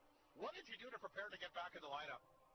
Honestly, like, staying positive. The whole time, like, being at home, watching the boys go to war while I'm sitting on the couch. Like, obviously it's hard. I couldn't do much when I was home, but you stay in a good mind frame, and you come back better than ever. And since I've been back, I've been working my bag off, doing everything I can, and it's like paying off. I feel good out there. You mentioned staying positive, Kyle. How difficult was that? Like, yeah, you definitely have your spurts, but I have a great support group around me. My parents were great. My friends were great. The boys here were texting me, calling me after every win. Like, I still felt included even though I was so far away. So that definitely helped me. Well put. I mean, and that's a great answer. And I mean, I've heard that all year. How tight this group is. Of course, you guys have had a next man mandate. You really don't have a bona fide first line. You've had a lot of great skilled goal scorers in the past. Not maybe the caliber this year, but a lot of guys that all seem to think that they're in there. Everybody contributes. contributes to this hockey club, and we really saw that in your Game 5 victory here. Yep, no, every single guy's going. Like, even as a player, I think all of us, no matter who's on the ice, who's in the lineup, we trust the job's going to get done. And, I mean, whoever's out there for their line, we're good to go. Kyle, what'll be the things that you need to do to try and pick up this much important Game 7 victory? The first goal. Like, you look at the whole series of who scores the first goal, who gets the crowd into it. We score in the first 5 minutes, this place is going to blow up, and we keep putting them in after that. It's all about the first goal. The first goal is obviously big, and I noticed you guys have been playing physical. I thought last game you had by far the bigger hits. I mean, as banged up as your team is, and there's still a good physical presence out there. No, it's for sure. It's for the Game 7. It's for, in this game, they're hurting. I mean, we feel good. It's Game 7. There's no pain for us. We feel good. They have to be hurt. We've been throwing body, and there's no way they don't. So it's for this moment right here. And like you mentioned, that first goal is so important because you can get to Rocha early, and you want to put that kind of that thought of doubt in their minds, right? Yeah, no. The more pucks he fills and stops, the more confidence he gets. The louder this rink gets, and the quicker we get on them, the more soul we take from them early. So that's what we need to do. I know we caught up with Kyle last year and a little bit in training camp. For anybody that's not aware, how did you become a Bomber? How did you wind up in Flin Flon? Keith Gruner. My hometown team of Fort Mac, they were going to trade. Well, they wanted me to come back as a forward. Anyone knows my game. I'd rather play defense. I like playing defense. I wouldn't really want to be a forward. So they said they were going to move me. They asked where I wanted to come in the SJ. I said Flin Flon, and within 30 minutes I was traded here. Gruner put a good word in for me with Regs, and that's, basically why I'm here. It's because of Gruner. So Flin Flon was kind of on your radar screen to begin with. Well, yeah. I mean, any guy who plays junior, to be honest, I didn't know about Flin Flon. I didn't know what it was like as a community. I mean, I love it here now, but I wasn't aware. I only knew that they had a A-class organization. I knew Regs. I kind of knew that kind of thing. But no, I didn't know much about the community, and when I came here, I mean, it was unbelievable. First time you walk in the Whitney Forum, Kyle, do you remember it? I mean, I can remember it was after a Christmas parade, so the energy in the rink was pretty good as it was. But I mean, when you pull up to Whitney Forum, it's just another rink. It's just another older rink, and you don't know what you think. And then as soon as you walk in here, everything you see from the Bombers memorabilia to all the past teams on the wall, just everything you see, it kind of brings this whole culture together, and you feel like you're a Bomber when you're in this rink. Favorite hockey team, favorite player for you growing up? Pittsburgh Penguins. We're in the playoffs here again. I think it's our year. I mean, everyone says we're going to get bounced in the first round, but Crosby can get it done. I think you'll beat Philadelphia. Oh, absolutely. It's going to be a great series. I mean, Philly-Pittsburgh. As a Penguins fan, I can't wait to watch that. But favorite player, Chris Letang. Don't play a lot like him, but no, growing up, being a Penguins fan, he was always the man. So, big Chris Letang fan. I'd ask you your best Bomber moment, but I'm assuming that's what we saw in Game 5, your first ever playoff goal with friends and family in attendance? Yeah, I mean, after the goal, I sellied, but it was almost like a blackout moment. I can't really remember much about that, but no, I remember hearing the fans when my name was called for the goal call and seeing my parents so happy, and that was definitely a big memory, but I think tonight might be able to replace that. It certainly could be. Game 7, like you said, that's what you live to play for. Kyle, great to have you back in uniform, and the whole team is very happy to have you back. Good luck against the Weyburn Redwings here in Game 7, and here's hoping the Bombers can get back to their 4th league final in 5 years. Thank you. Appreciate it. Kyle Morrison, our Creighton Pizza player profile, once again right here on 102.9 CFAR and FlinFlonOnline.com. Gatorade's unflavored water is your new go-to for all-day hydration. Infused with electrolytes for great. Okay, do you want any promos? To pick this up, all you have to do is flip the sports cap and drink the clear, refreshing water with no sweet taste. It's formulated for all active people to hydrate throughout their entire day. Arctic beverages in Gatorade. Ideal for all-day hydration for all active people. Your lifestyle may change each day, but what you have inside you doesn't. With Gatorade water. Northland Ford proudly supports the Flin Flon Bombers throughout the SJHL season. We know that the Bombers will play tough like the Ford F-150, the toughest truck on the market for over 40 years. Northland Ford helping the community cheer on the Bombers as they work to bring a championship to the best fans in the league. 10 seconds. They'll provide you with the best selection on their lot. In the North, for the North, Northland Ford, the dealership you tell your friends about. Welcome back to Whitney Forum. The Northland Ford opening intermission is set to come to a close. The Weyburn Redwings have made their way back on the ice. McDonald's out-of-town scoreboard tonight, Raphael. 2,500 plus in Yorkton tonight. They've got a 2-0 lead. Junik, who's had a fantastic playoffs, got his 5th. And William Leonard, one of the top offensive players of the year, has got his 3rd. Yorkton all over the Murray, a 2-0 lead there. I think it's louder in here with however many people we got, Rob.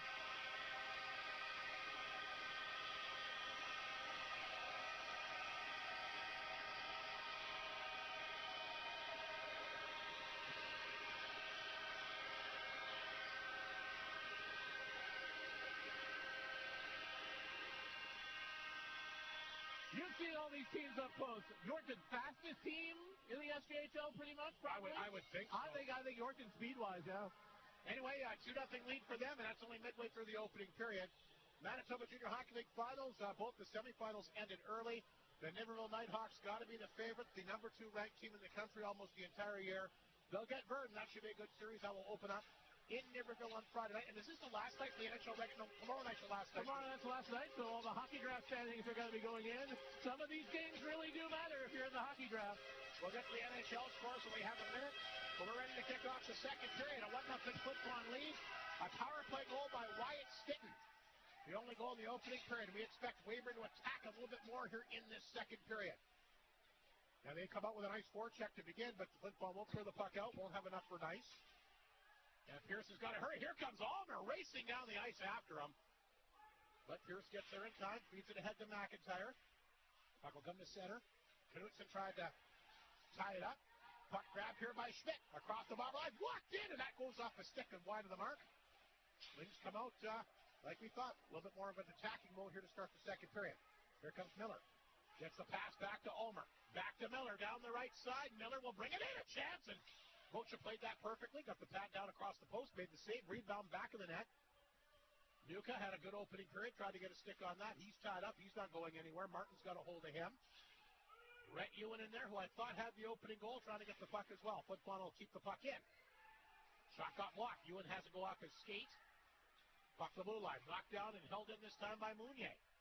Ryder Muka will pick it up in the corner. Took a good hit that time by Martin. There's Mounier, a chance. Didn't miss by much. You have Ewan out front. Ewan trying to get a stick on it. Picked up out front. Here's the goal scorer, Stitton. Back to Marsden. Pressure by Flin Flon in the early going. Stitton after it again. Picked it up in the corner. Wyatt Stitton back up front, trying to jam that in, and Rocha makes the save. The puck is set back to center ice. Here's Marsden.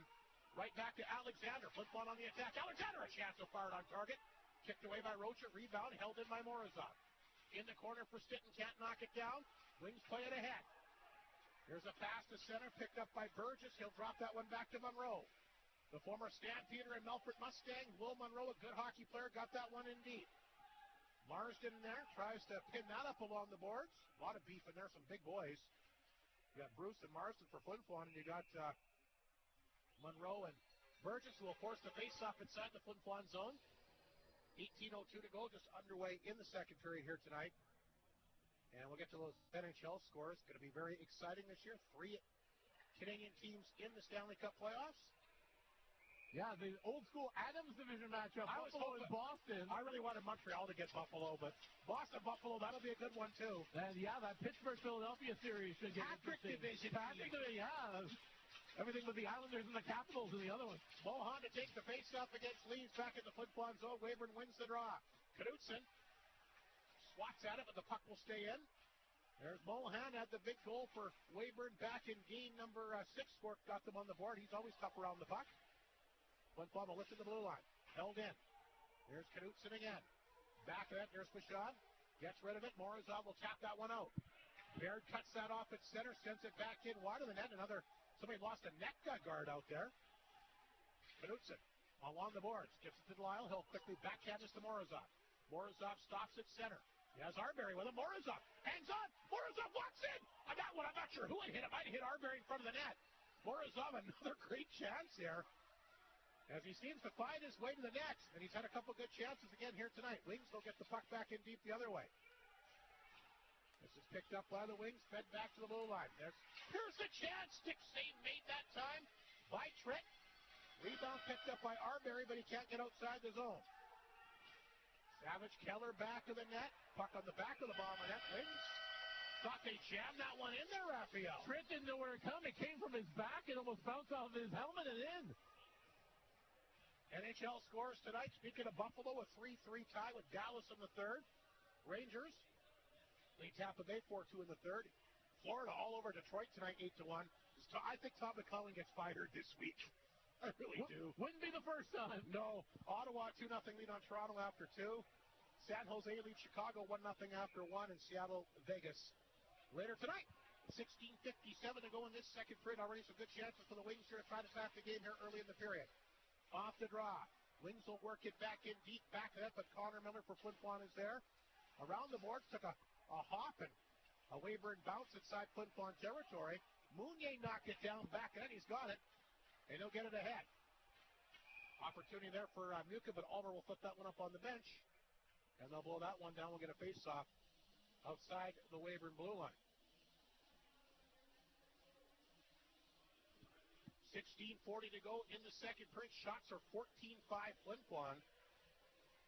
And they got the 1-0 lead. Again, the power play marker by White Skitton redirecting off a Weyburn player back in the opening period. Other than that, Joey Rocha, stellar again between the pipes tonight. But not a lot of sustained pressure. Mike Raymond was talking about waves and momentum. Weyburn hasn't been able to ride one of those waves yet. Here's Alexander. Poked that one ahead. Here's Rhett Ewan across the line. Ewan! Alexander bouncing puck! And over top of his stick. Boy, the crowd would have went nuts if he could have jammed one in here. Bruce will hold it in. Alexander can't get a stick on that one. Bruce loses the handle. Here's Josh Sale across the Bomber line. Coming over wide stick. They're trying to contain Sale. Like we said, 8 points in the series. Schrader will dump it in. Comes right back in from the Bomber net. Cleared out that time. That'll be an icing call against Flin Flon. Now we'll get a face-off back inside the Flin Flon zone. The Bombers a couple of good chances again, but puck just seems to be bouncing over their sticks. Yeah, a little knuckleball couldn't corral it. Was Alexander. He was in great position. The Bombers maintaining that sustained pressure. Weyburn is having some difficulty clearing things out. Roca's giving out some big rebounds as well. Mulder to take the face-off against Stitten. Once again deep in the Flin Flon zone. The left of the netminder, Charlie Fritz. 1-0 Flin Flon leads it just underway in the second period. Game 7 of the SJHL semifinal. Yorkton in front 2-0 on the Battlefords right now, and looking very, very good from my understanding, flying high in that one tonight. Alexander, bump on Pierce, but he can't stop him. Alexander again will flip that one ahead. Comes to the blue line, knocked down, held in by Moldy. There's Burgess in the corner, gets away this time from Bruce, back of the net. Picked up here by Pierce, back out front, puck is laying there. Where is the puck? The Wings are after it, they're batting away. Still the slot. Stitten falls down, but gets it back to Ewan. He'll clear it off the boards and back down the ice. Will it be another icing call? No, it won't be. Carmen. It is an icing call.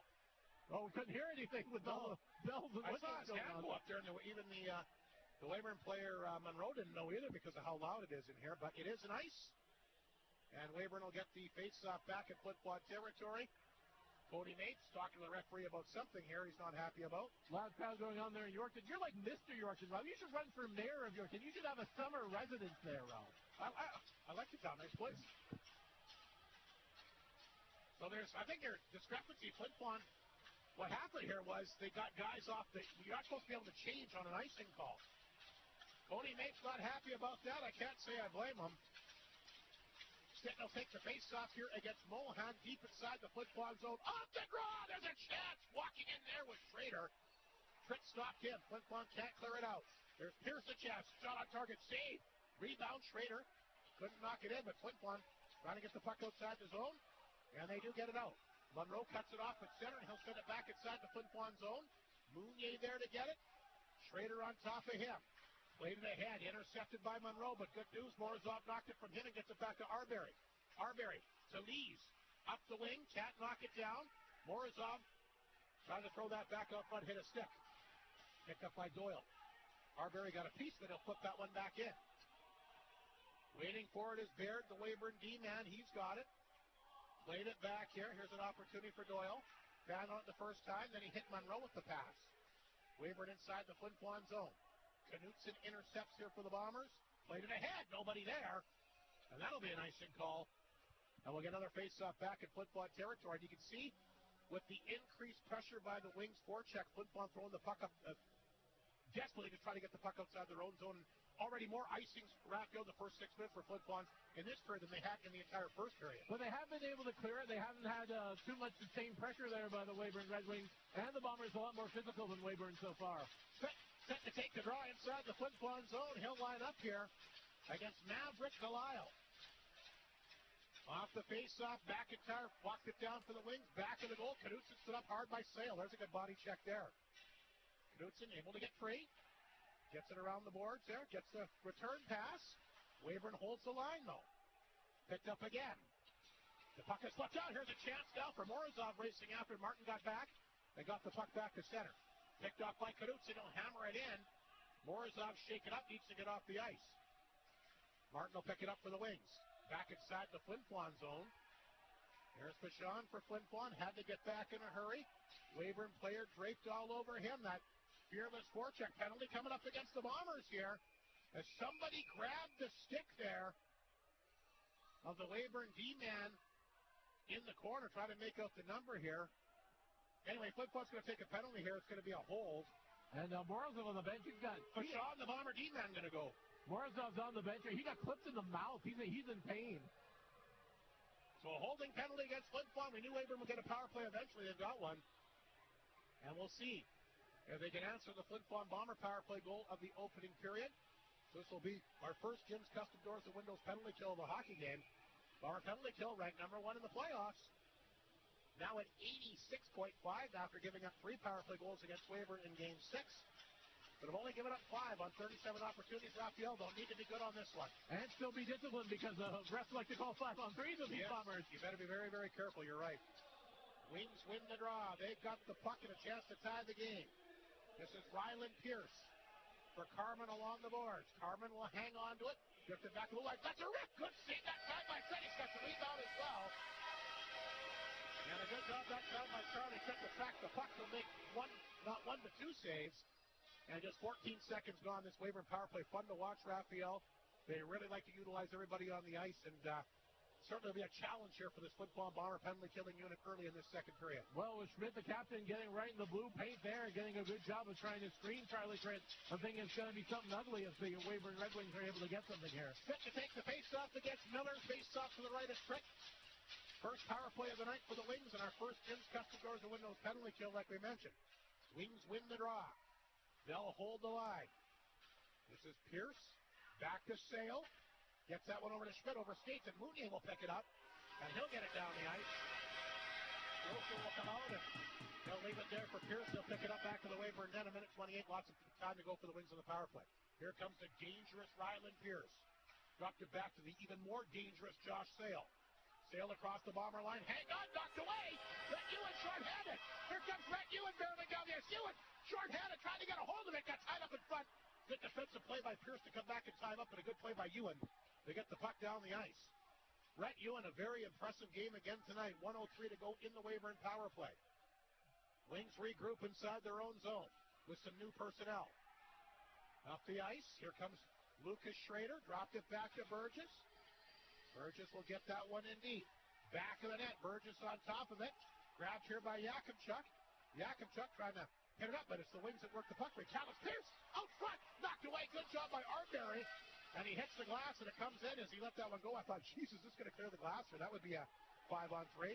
Yakimchuk will pick it up. And unfortunately, cannot get the puck out. That'll go up and hit the beam here above the plexiglass, and Weyburn will get another faceoff in the Flin Flon zone. 31 seconds remaining in the Weyburn power play. Remains a 1-0 Flin Flon lead. 12:18 to go in the second period here tonight. Yeah, and Cody Meigs and the entire coaching staff for Weyburn, they're barking out orders. They're trying to get some energy as Weyburn trying to get that sustained pressure going on here and tie it up here in the second period. Mohan to line up against Miller, this time the right circle to the right of Trent. Wings win another draw. Lucas Schrader at the blue line. Beats that pass into the corner. They'll work it back out front. Lucas Schrader, the quarterback. Again, there's a long shot deflected. Good save that time. Moldy on the redirection, and Trent might be his best save of the hockey game. Wings hold the right point. This is Schrader. Leaves it there. McIntyre back out front. They work it back to the sideboards, and that's picked up and sent down the ice. 5 seconds remaining in the power play. And Flin Flon able to kill the first Weyburn power play tonight, back to 5 aside. Bashan back on the ice. McIntyre across the Bomber line. A shot, and Trent had to be very good on that one. Puck picked up by Bruce. Feeds it to Ulmer. Back to Bruce. He'll lead the charge up the ice. Bruce down the right side on target. Kicked away that time by Rocha. Rebound back at Martin. Trying to slide that back out front. Sorry, that was Ulmer that got it back out front there. Martin is in there, though. So is Delisle. In the corner. Works to the blue line to Bruce. Backhander out front. Blue line again. Bruce races to keep it in. Grabbed here by Baird. Trying to get away from Jack Martin in the corner. He does. Wings will get the puck out. Here they come to center, led by Burgess. Flip the puck in that time, looking for Romalaire. Big hit in the corners. He and Bruce step into each other. 11 minutes remaining. Why would you try and hit Bruce? Why would you do that? Romalaire's a pretty big boy, too. Flin Flon takes the puck free. There's Bruce. Back of that, trying to get a hold of Sale. Jack Martin, able to knock it down and get it out. Ryland Pierce waits for it on the wing side of center. Here's Jack Martin again, fanned on it. Grabbed it across the line. He had a chance to get over to Stinton, but he couldn't feed it to him. I think Martin's tired. Lalamier gets it back to Stinton, back to center. Here comes Stinton, the goal scorer tonight. We'll get that one in deep. Here comes Alexander racing after it. Puck knocked away from him. Wings will get it out. Here's a chance now for Josh Sale across the Bomber line. Sale looking for a lane, a shot. Big save trick with Gavin Keller out front. And Charlie Tripp will make the save and hang on. 10-17 to go, second period. And you can see Josh Sale is a threat every time he's on the ice. Yeah, Sale and Keller looked like they were the offensive onslaught that Weyburn needed, and that was the best opportunity, I think, for the whole game, that Weyburn had something in sight, and they were still denied by Charlie Trent. 10-17 remaining in the second period. A good period for Weyburn, out shooting Flin Flon 6-3. But Charlie Trent standing tall. The goaltenders, once again, a big part of the story here in this game. Off the face-off, Luke Schrader a chance, and he fires that one on target. There's Trent again. Rebound. Trent kicked that one out, and Alexander will poke the puck outside the zone. Wings cut it off at their blue line. This is Schmidt. He'll get a hold of it, dumps it back inside the Flin Flon zone. Knutson back. Able to take it to the back of the net, but Schmidt is on it first. Feeds it to the blue line. Martin along the boards. Grabbed this time by Monroe. In the corner, Josh Sale. Looked like he got shaken up there momentarily. Knutson hooked up here. Fans wanted a penalty. Not going to get one. We might not see another penalty in this game, Raphael. It's going to have to be something egregious. I really believe that. I think it's going to be tough. I think we haven't seen all the power plays we're going to see. Weyburn might get one more even up call. I guess we'll see. Or there's something like a too many men or something like that, which can't happen. I can tell you what, if that's game 3 or 4, they call that. I agree, yeah. Puck is deep inside the Bomber zone. The Wings tended to work hard along the boards. Puck is chipped out. And Martin races back to pick it up inside his own zone. Quickly back up the boards to Monroe. He'll get it in. Stop backing it by Trent. Had to be careful because McIntyre was coming in on him. Boy, the Wings got the Bombers boxed in here pretty good.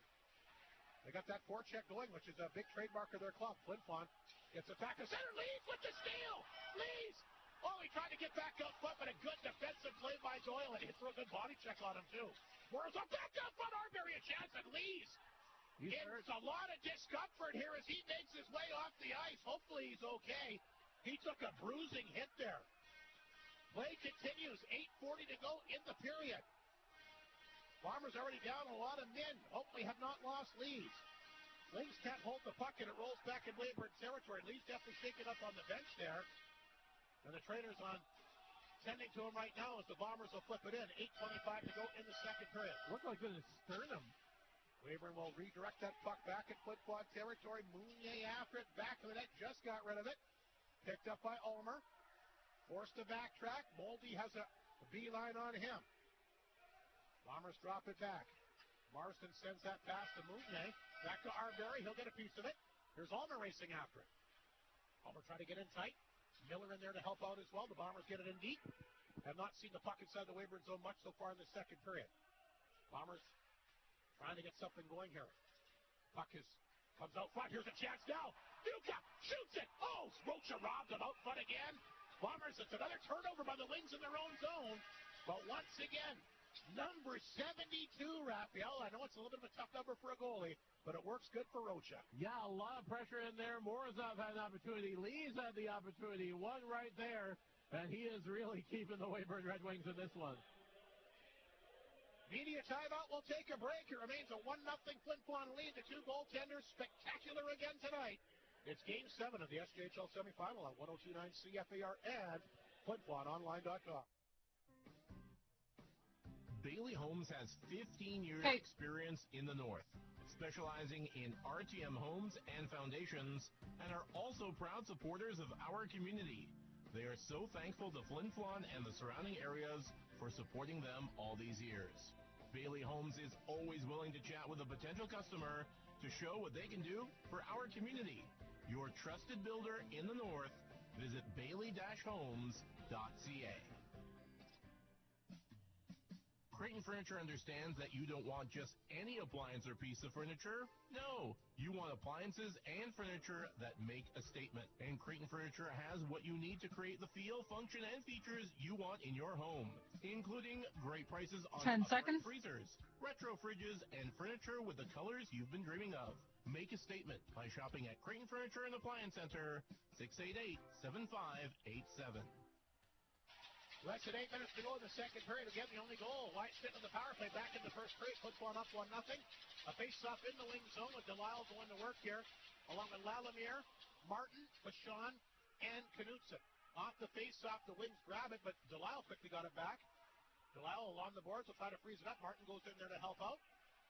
And Lalamier in there as well. Lalamier actually pokes it free back of the Weyburn net. Knutson races in. Took a tough hop on him. Wings have it, though, and they got the puck up the ice. Here comes Schmidt to center. Across the Bomber line. Throws it out front.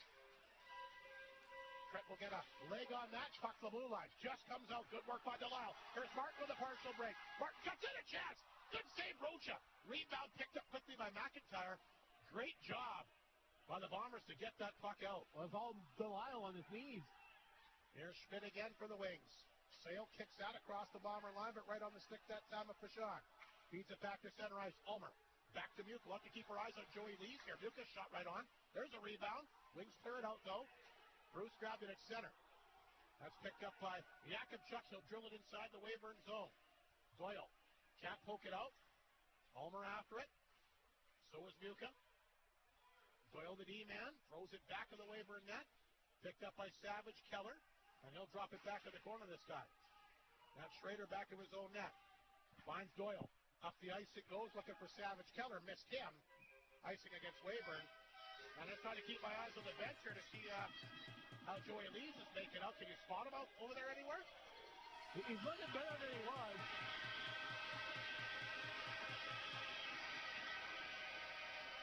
I don't see him anywhere, so I'm kind of wondering. We'll see what happens here. He took that big hit the last time he was out there. Alexander, Stitten, and you in the forward group this time. Vachon and Bruce. The face-off in the Weyburn zone, the right of Joey Rocha, the Weyburn netminder. Flin Flon in front 1-0 here in this big Game 7. Back to Bruce. Yakubchuk, a one-timer, drilled it over top. It had a lot of mustard on that one, but he couldn't hit the net. Great chance there. Alexander back inside his own zone. Bumped off the play. Weyburn will get the puck back. And they'll redirect it inside Flin Flon territory. Yakubchuk back on his heels with Mohan coming in on him, but he got rid of it. Wide Stitten in the corner. Mohan back out front, hits a stick, but comes out. Grabbed by Ryland Pierce, the wing side of center. He's got it back up the middle. There's Monroe after it. Bouncing puck, throws it in deep. Yakubchuk can't clear it out. Monroe, a good play to knock it down. Monroe tough to take off that puck as well. Puck is in his skates here. Monroe continues to kick it inside the zone. Flin Flon can't clear it out. Knocked down here by the Wings. There's Carmen, a chance! Didn't miss by much. Look out! Puck bounces out front. We got a body on top of Charlie Clinton. The puck is put outside the zone. Ryland Pierce back to get it with Rhett Ewan on top of him. Gets it back to Carmen. Back to Monroe. Couldn't pick it up. Icing called again. 5:18 remaining. Cody Mates not liking the icing call, Raphael. Well, he can complain all he wants, but this game's really opened up a lot. We talked to the coach show there about things settling in. I think both teams have settled in. All the nerves, all the pressure has seemed to gone out the window, and they're just playing. 5:18 remaining in the second period. Another big face-off in the Weyburn zone. Delisle, Arbery, Morozov for Flin Flon, Mounier, and Marston at the back end. The Bomber fans trying to get behind their team here tonight. making a lot of noise. Weyburn did a very good job of that, by the way, back in Game 6. Here's Monroe. Fights off the check, gets the puck back in the Flin Flon zone. It's a partition. We got a penalty to Flin Flon again. In behind the play here. It's a 4-minute penalty for high sticking here, Raphael. I missed it. 4-minute penalty against the Bombers. The Wings are going to get their opportunity. High sticking against somebody. There's a Bomber in the box. I'm trying to make out who it is. Morozov. So Weyburn will get a great opportunity here to tie this with 5:09 to play in the second period. Crucial turning point in this one. The Bombers can get a tremendous amount of momentum if they're able to kill this off. Weyburn going to try and get the equalizer. Looking back, however this game ends, this could be a key moment right here. Absolutely. 5:09 to go. Another Jim's Custom Doors to Windows penalty kill. The Wings killed off the 4-minute Bomber power play in the first, and they get a chance here in the second. Flin Flon will put it down the ice. And the save made here by Rocha. And he'll quickly dish that one off where it's picked up here by Lucas Schrader. Schrader will skate with it up the ice. Drops it back in the Weyburn zone. That's Callis Pierce. He's got it. Pierce will take off across the Bomber line. Callis Pierce will hang on to it. Got it in deep. Spelled out in the corner. Kick the puck free, though. Pierce has had a nice series, like we mentioned. There's Miller in there. He'll try to tie that up. Puck squirts free. Wings get it back to the blue line. This is Schrader. Through traffic, partially blocked. Schrader got it again, knocked it down. Lots of traffic in front of that Flin Flon net. Burgess works it back to Schrader. Schrader swings that back to McNichol. He had a goal as well back in the last game. Circling out front. Here's a chance. Save made. Where's the puck? Wings just flip it wide. Miller goes in, tries to free that one up. The Wings will work it back to the blue line. Grabbed here by Pierce. Back out front to Burgess. Schrader at the blue line. Back through traffic. Throws it in tight to Callis Pierce. Back to blue line. There's a shot on target. What? The two big saves again by Charlie Trent out front with Goldie. And a good shot there by Trent to fall the puck, and he's making some big saves, Raphael, and keeping his team in this game. Well, this is where he's showcasing the scholarship here. Charlie Trent is being asked a lot here, and will test his mettle in the Bomber netminder. The SJHL goaltender of the year, getting all the pomp and circumstance. He's got a match with Roken in earlier. Wings out shooting the Bombers 12-7 in the period. It's still 19-16 in Flin Flon's favor, but boy, a huge penalty kill here. 2:43 remaining in the double minor to Morozov. Wings along the boards.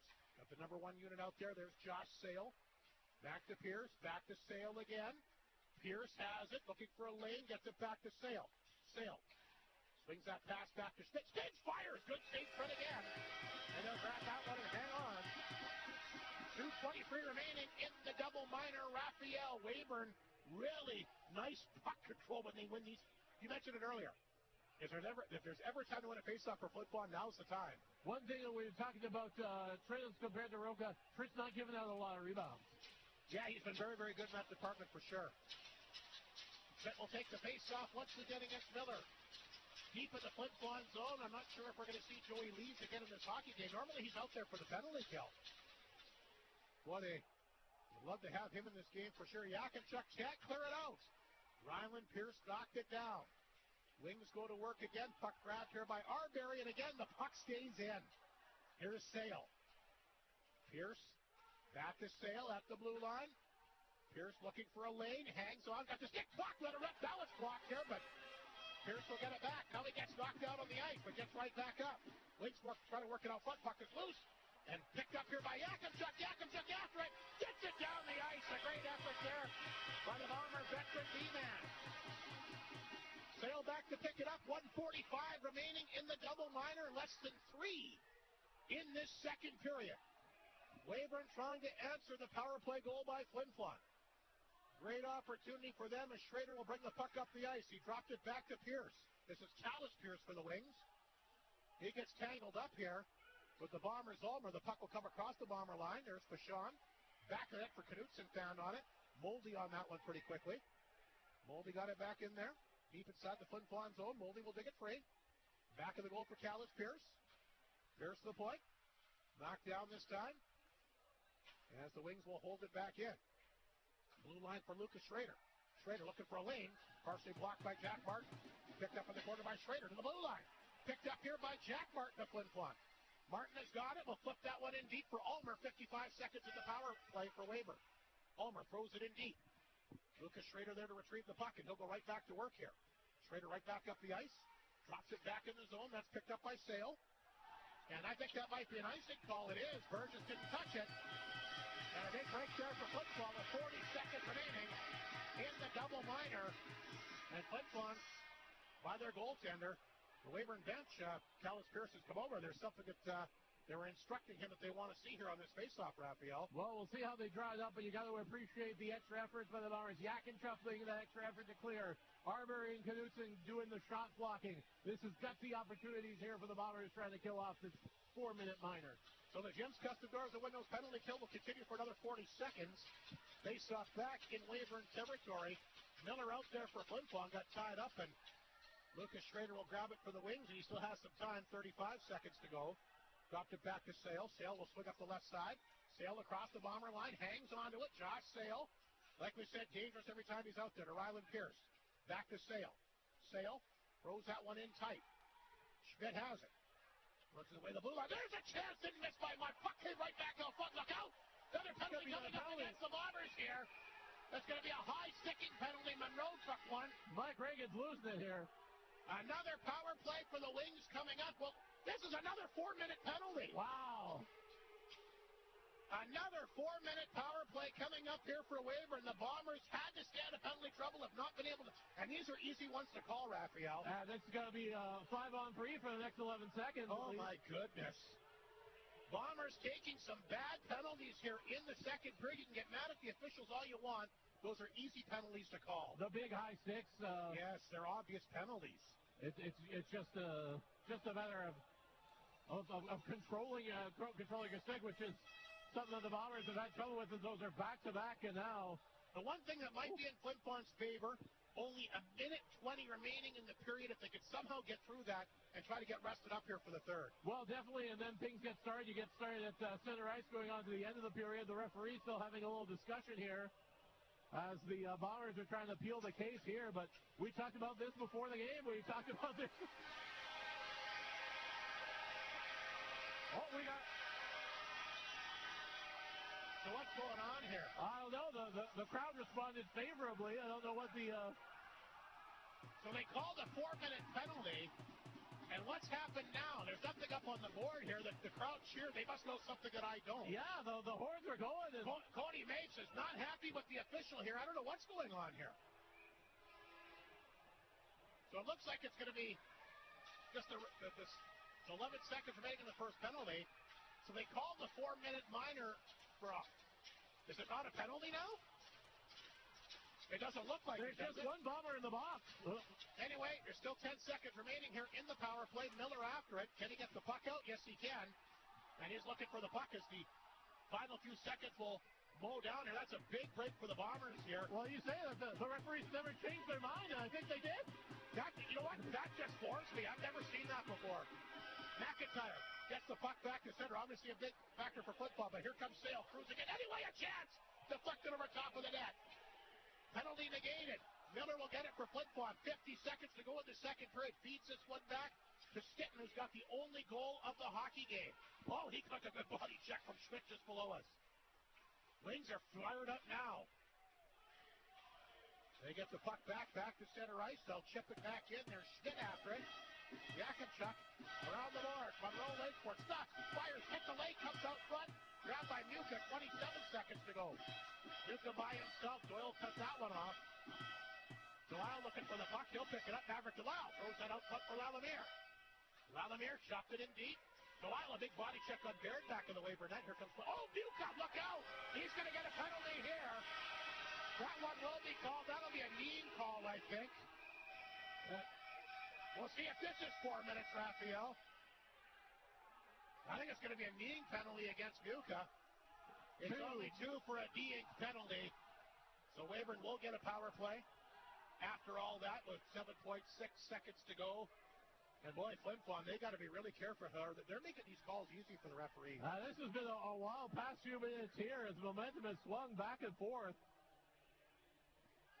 We'll see what the buzz is in the intermission about that penalty being taken off the board. The Bombers dodged a bullet there, but then took another one right after. Newcomb will go for the knee, so another power play for the Wings. 7.6 seconds to go. Flin Flon, the big order of business, Raphael. You got to kill the 7.6 seconds to get in there, and they got to settle down here. Yeah, this was teetering on the break here. A lot of excitement, a lot of controversy here in Game 7. Face off to the left of Charlie Tritt. Miller out there for the draw here against Mohan. Weyburn on the power play here for the third time tonight. Flin Flon lucky that could you imagine if that double monitor would have went up there and then they got the kneeing on top of it? Oh, my mercy. Off the face-off, Bashan going to hold that up here. A couple Wings go in on him. And that's going to do it for the second period here tonight.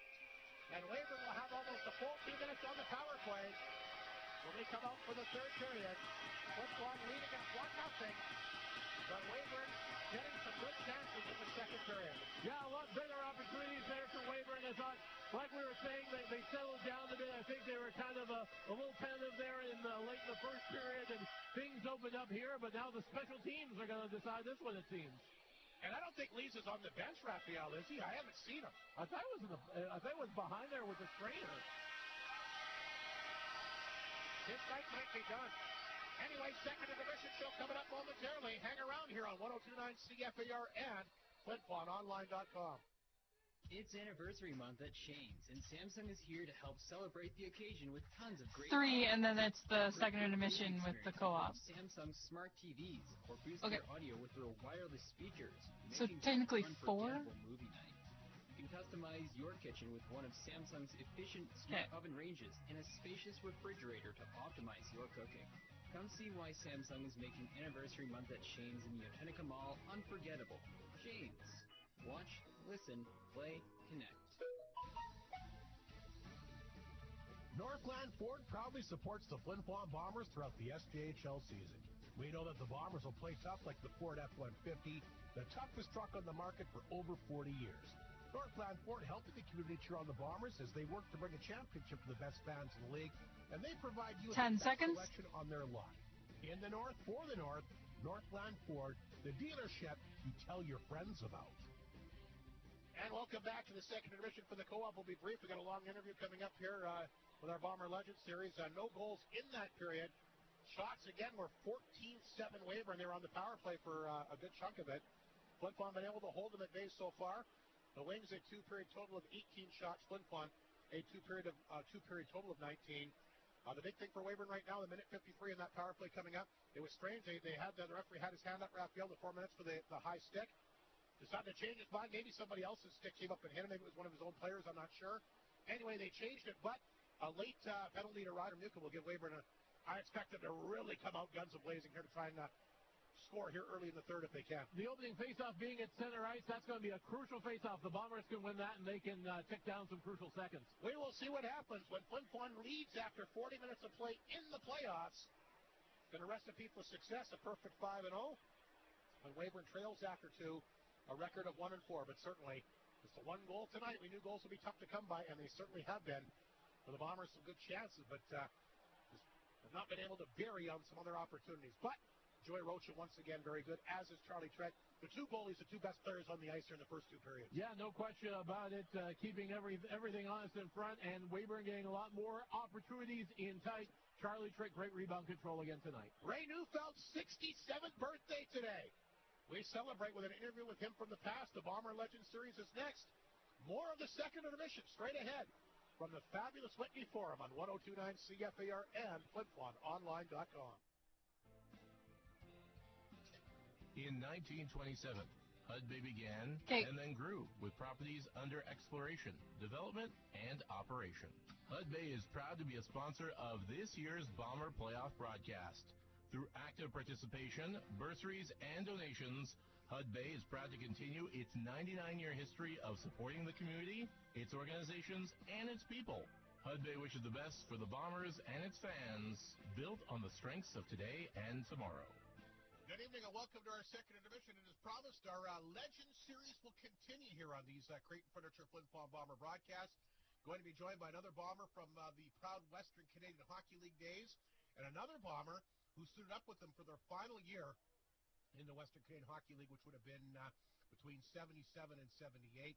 We're talking about the pride of Winkler, Manitoba. Ray Neufeld joins us. Ray, good to catch up with you again, and I never get tired of talking hockey with you. Oh, I appreciate that, Rob. It's always great to touch base with old friends, and just I appreciate you taking the time and allowing me to do this. It's awesome. Thank you. Well, you've had quite the hockey career. It all began in Flin Flon in the 70s. You played the Bombers for 2 seasons between 76 and 78. Like we mentioned, play with them their last year in the Western Canadian Hockey League, and actually moved on with the franchise when they moved to Edmonton the following year. Well, let's start with this, Ray. How did you become a Bomber? How did you wind up in Flin Flon to begin with? Gosh, I mean, that's a great question. I mean, I know I was listed, I think, by the Brandon Weekings. So when I was 15 years old, I went to their training camp as a 15-year-old.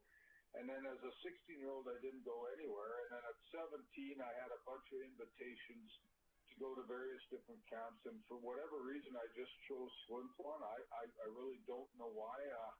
And made my way up to Flin Flon. And I remember getting off the bus in Flin Flon by the bus station there. And Mick Mack, the trainer, was there. And I came off the bus, and he said, "Are you Ray Neufeld?" And I said, "Yeah, I am." He says, "Good, you're with me." And then they took me down to the community hall where all the other guys were, and that was my first introduction to Flin Flon.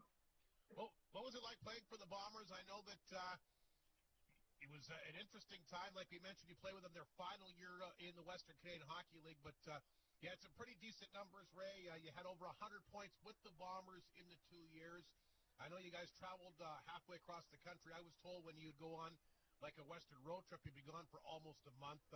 Talk about your time with Flin Flon playing junior hockey, what you best remember. Well, first of all, it was a privilege to play for the Bombers. I mean, a historic franchise. When I went there, I had no idea the history behind that hockey club, and that didn't take long to catch up to that and the great tradition they have. So it was a privilege to play there, first of all. And my first year didn't play a lot. I remember working as well with Mr. Cox, I believe. He looked after. We worked on the surface because we were too young at 17 to go underground or work in the mine. So we worked on the surface, shoveling the company walks and things like that. And that was fun. It was good times. And I went off to practice every day at 3 o'clock and just being a Bomber and being part of that. I didn't play a ton in my first year. It took me a while to figure it all out, I guess, and how this was all going to come together for me. But as the year progressed, I got a little better, got a little more playing time, and in my second year with Flin Flon, I played regularly, and we had a really, really strong team in my second year with the Bombers. We actually probably should have won the league. I mean, we were close. We had a great team with Tebbett and Markham and Glenn Hicks, Jordy Douglas, Kelly Davis. I mean, Craig Levy. Just a really, really terrific team. And we upset Brandon that year to move to the Western Final round robin against Billings and New West. Of course, we lost the first game in overtime. And I remember Mel Balou hit the crossbar. If he scores there, who knows? Or the whole outcome might have been different. But and I should mention Greg Tebbett as well. Chuck, he was on that team. He was a big part of our group. So, great memories, great run we had that year in the playoffs, and a lot of great memories playing there. Like you mentioned, the East Division champions. I know talking to Jordy Douglas, a good friend of yours, feels that, because I guess the way he mentioned it was, and I guess maybe a lot of guys didn't know at the time, that the sale was through to Edmonton. Apparently, the way he tells it, the Western Canadian Hockey League did not want you guys to win the league. What do you remember about the stuff off the ice then, Ray? Did you have any idea that the team would be relocating the next season? I didn't at the time. I know we went to New West to play in that final, and there was some talk about it, but I nothing really substantial. I think I don't recall anyway whether we knew that we were playing our last game as a Flin Flon Bomber. I don't know if I remember that as being that way, but I just know when the summer came and we found out that the team had been sold. I mean, Mickey Keating, the coach at that time, he sort of kept a lot of that stuff away from the younger guys, and I guess I was a second-year player, but he communicated a lot through his leadership guys, and so we didn't hear a lot of that whatever was going on with the sale of the team until the end of that summer or middle of that summer, and we knew the Bombers weren't coming back, so we were heading to Edmonton. And that was a bit of a shock, a bit of a transition. I venture to say I probably would have been a higher draft pick had I played my last year in Flin Flon, because it was tough for teams to come up to Flin Flon to play a 2-game series. They've been on the road traveling 10 hours up to Flin Flon. They get off the bus and have to play. I mean, that's a difficult thing to do, and so it was an advantage for any player that was able to play out of there. So I sometimes think that my last year pro, or my last year with the in junior hockey would have went better had I been able to play in Flin Flon. It went okay in Edmonton. I'm not complaining, but it was a big transition for all the players that had to go from what they were used to a completely different environment. Any idea how many guys, because I know a lot of guys obviously turned pro off that team, was there still a pretty good chunk of the team left over that did go to Edmonton the following year?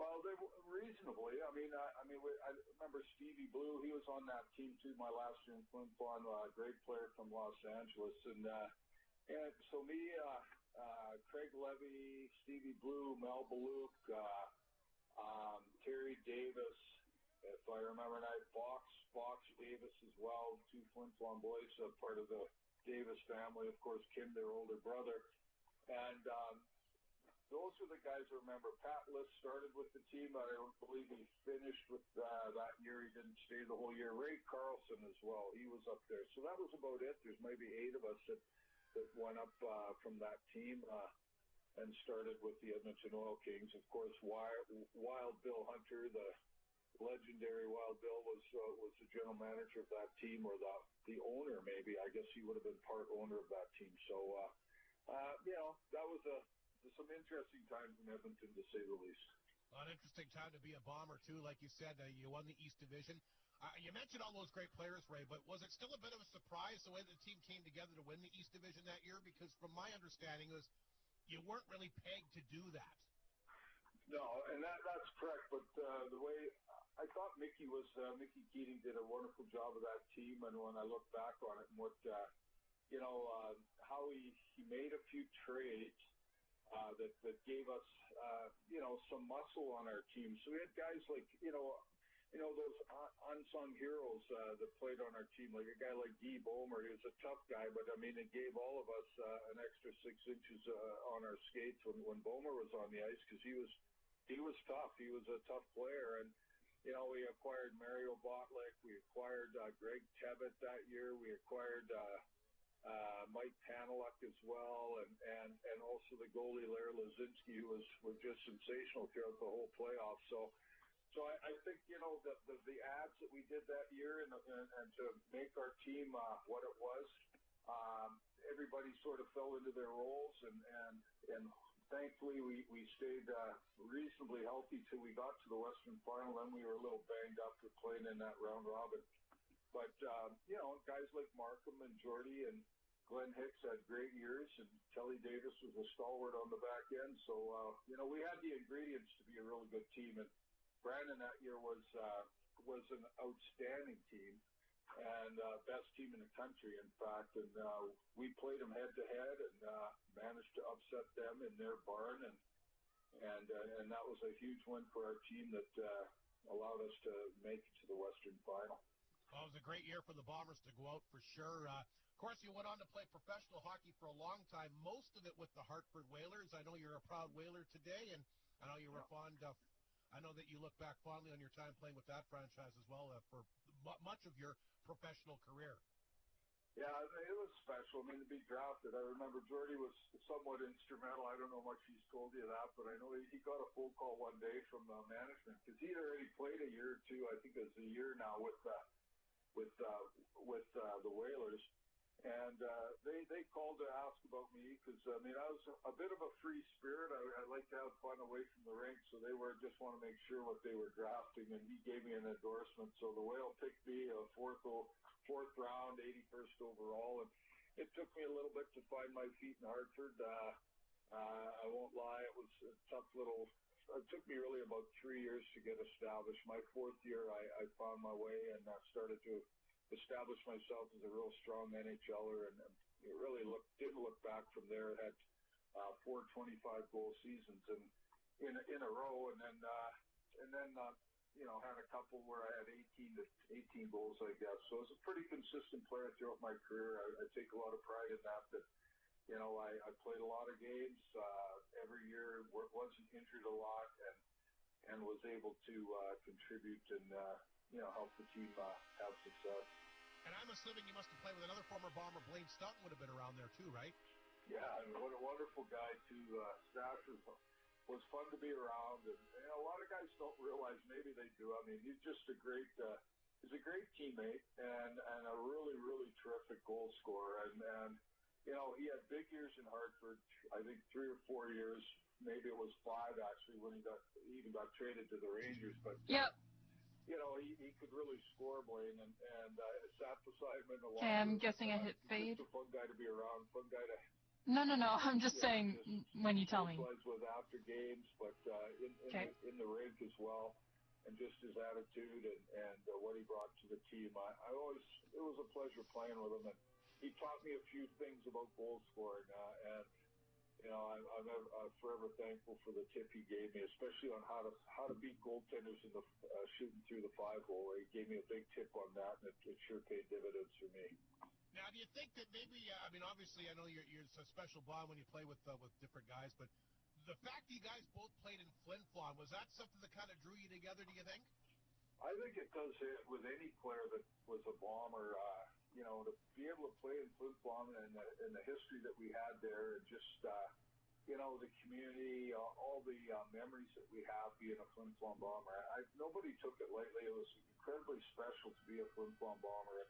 And to go back to Flin Flon and just be a part of all that. I mean, how many junior hockey players who got to work at Hudson's Bay or the mine and go to work every day, get paid really well, and play hockey on top of that. It was a special time in my life, without a doubt. And it did. It brought players that didn't matter what teams you played on. You sort of gravitate to those guys that were past Bombers. And I can go all the way back to my childhood. Favorite player was Bobby Clark, and when in the '72 series when they beat the Soviet Union, and then the years after with the Flin Flon Bombers, I became a huge fan of Bobby Clark. So when I was playing ball hockey on the street or whatever, I mean, he was the player I was, and named myself after, sort of. And I had a connection even back then as a kid I didn't realize, but anybody that played with the Bombers, it's just special, and they know it. It's just something you never take for granted. I would have to think You're on. All righty, we had to cut that a little bit short, but happy birthday nonetheless to Flin Flon Bomber, great Ray Neufeld. Some great stuff there, and hopefully get a chance to run that in its entirety. We know it's just a couple minutes. Cody Mapes not happy with the officials, obviously, after the change on that 4-minute high stick. He's called the referee over. The good news for Mapes is he does have a minute 53 of power play time to work with to begin the third period here tonight. And good news for this crowd. Joey Lees is back out there for the Bombers. Yes, you pointed that out right away. So Joey Lees has made his way back to the bench. That's good news for them.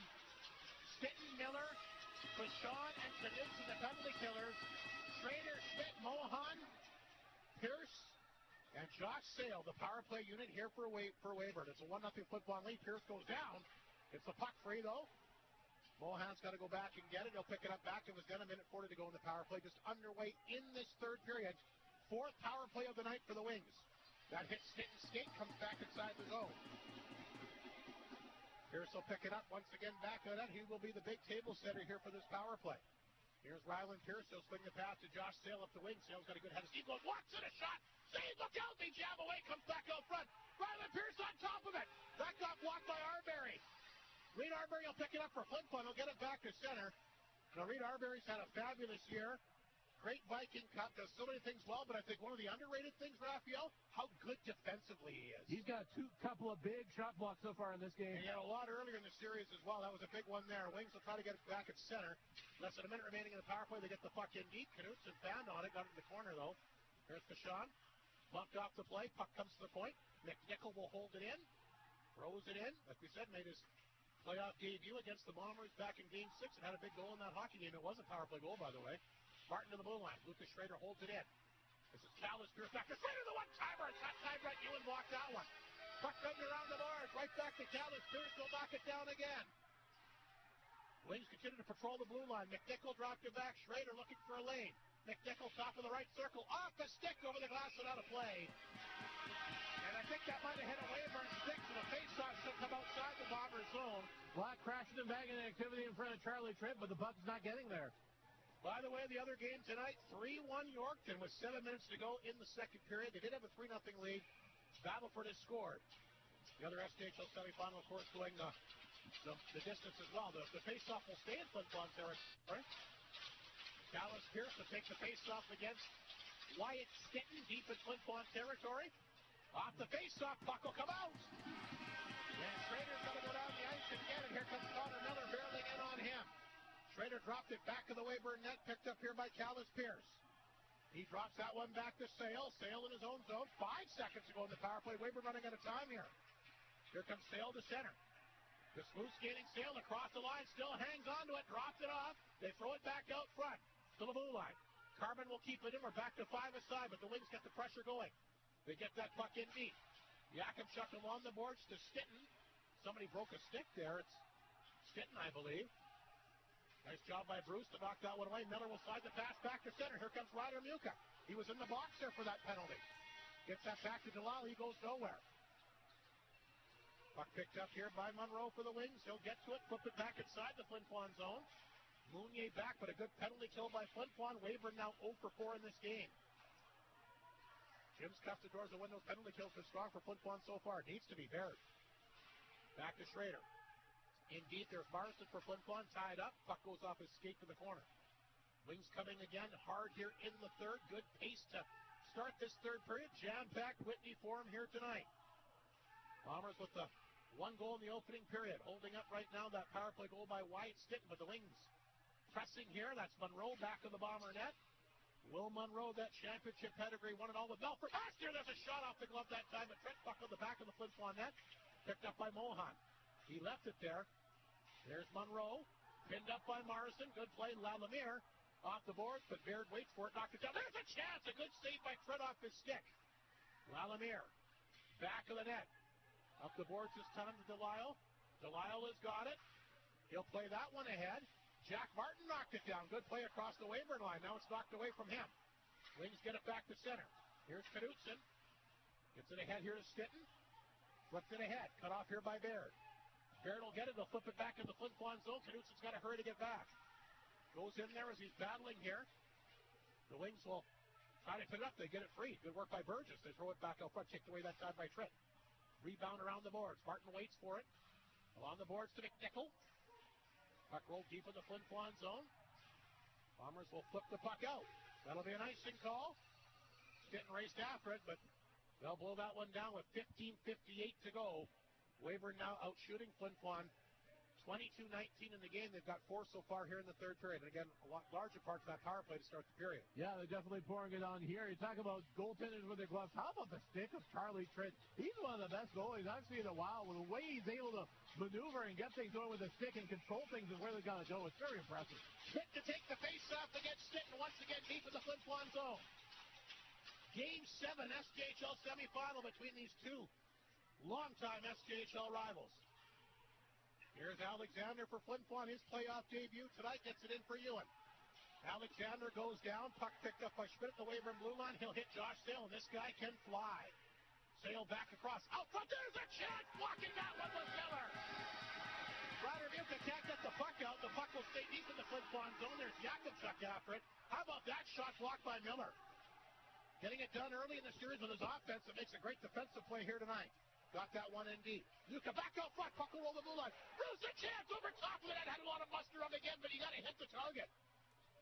Boy, you really got a nice hard shot there, but couldn't hit the net. Yakimchuk back to center. Sends it back in. Flin Flon offside. Dallas Pierce will pick it up. 15:06 to go in the third. Here comes Pierce to center. Back across the Bomber line. Pierce will bring it in. Yakimchuk loses his stick. Here's Delisle. Along the boards. Can't get the puck out. Ryland Pierce walks in, a chance, and flipped out over top of the net. I'm not sure who it hit. It might have hit Tripp's left shoulder. But a great chance there for the dangerous Ryland Pearson. Flin Flon been back on their heels here to start this third period, Raphael. You can sense some desperation here with these Weyburn Redwings. They're trying to empty everything out of the drawer here and throw at the Bombers. But Flin Flon responding well, and when you got Charlie Trent back there, he's on his A game here tonight. 14:47 to go in the third period. Mohan in there for the big faceoff. Maverick Delisle will counter here for Flin Flon. Lee's back on the bench, but it's not taking a shift here in the third period. We'll see if he gets in there here. Of course, they had to kill a penalty before that, but he usually does play the penalty kill. Wings get it in. Flin loses his stick this time. Got it right back, though. Here's Reed Arbery. Had a big shot block the last time he was out there. Maverick Delisle, a good move at center. He'll get that puck deep in Weyburn territory. Carman there to get it. Back of the net it goes. Wings back on the attack. Monroe, though, throws it deep in the zone for Carman. And that's going to be an icing call. And Flin Flon will get a face-off. Back in Weyburn territory. 14:22 to go in the third period. And the 50-50 over 50,000 Canadian dollars here. And I didn't buy a ticket. I forgot again. So no Joey Lee so far in the third. Stitton, Ulmer, and Martin, the forward group for Flin Flon. You've got Marston and Mooney on the back end. A big face-off in the Weyburn zone. Off the draw, here comes Jack Barton. Turned away that time by Pierce.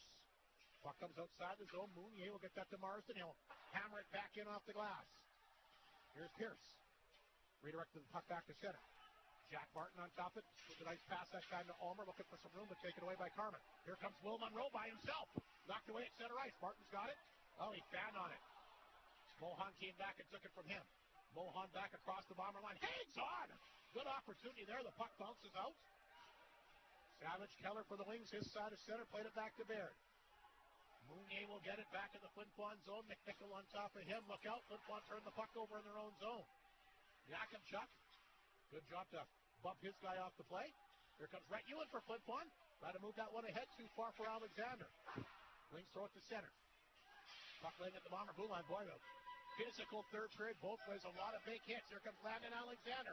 Across the line. Trying to get to the middle of the ice. There's Ewan looking for the loose puck as well. He can't get any room. Boy, Alexander just an inch away from getting it alone there. And like you mentioned, he's got pretty decent hands. He's a guy that's going for the big hits, but he can get a big goal as well.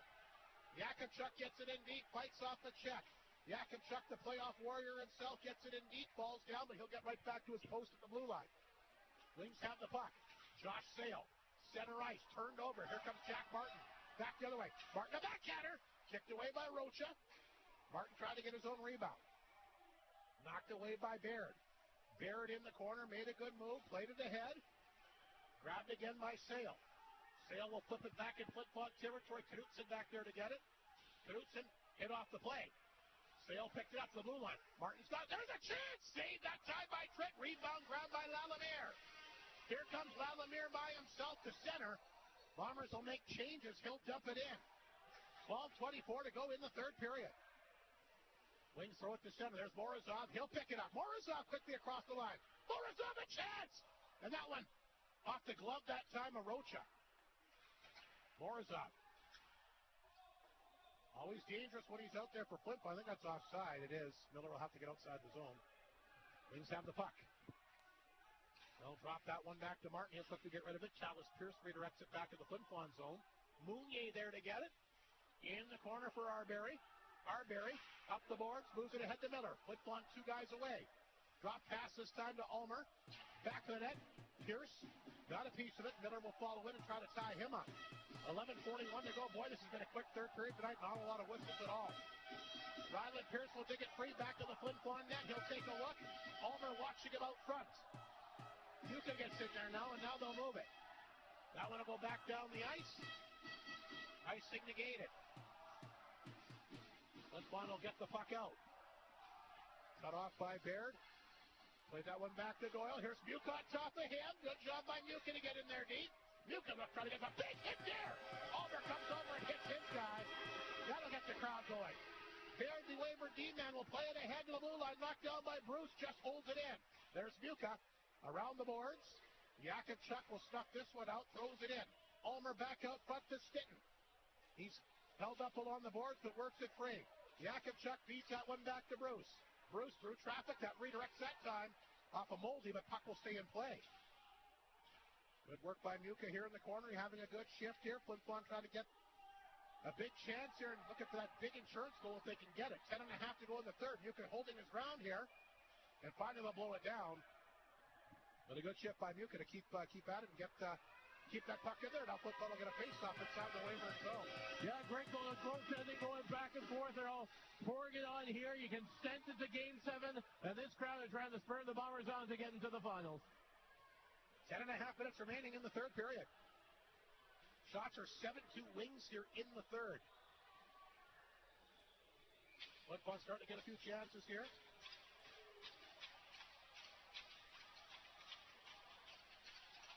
Delisle, Ewan. Trying to figure out who's going to be his opponent here. Yeah, Alexander in the forward group. Vachon. And Knudsen on the back end. Huge face-off. Oh, goodbye! Alexander gets him, but he can't get the shot away. He'll get it to the blue line. Major collision there. Vachon through traffic. That one hits the leg and goes wide. The puck will come out. And Knudsen back at the Flin Flon blue line. Here is Vachon. That goes off Ewan.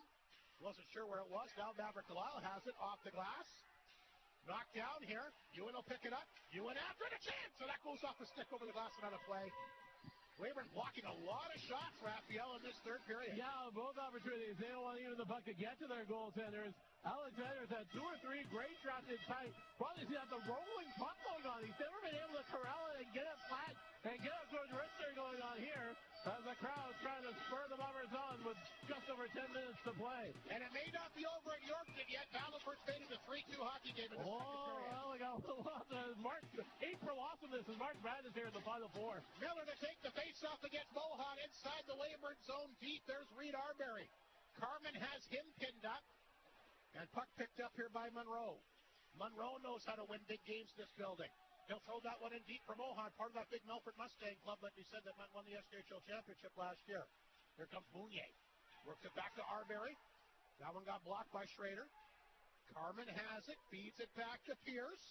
Nice pass, Monroe. Monroe up the right side will get the puck back at Flin Flon territory. Tapped away along the boards. Wings keep it in. But right on the stick that time of Mounier. Feeds it back to Arbery. He's tired at center. He'll hammer it in and go off for a change. Puck picked up by Pierce, and he throws it back to the Weyburn net. Martin there to get it. Martin played that one ahead. Monroe at center. Sends it back at Flin Flon territory. That's an icing call.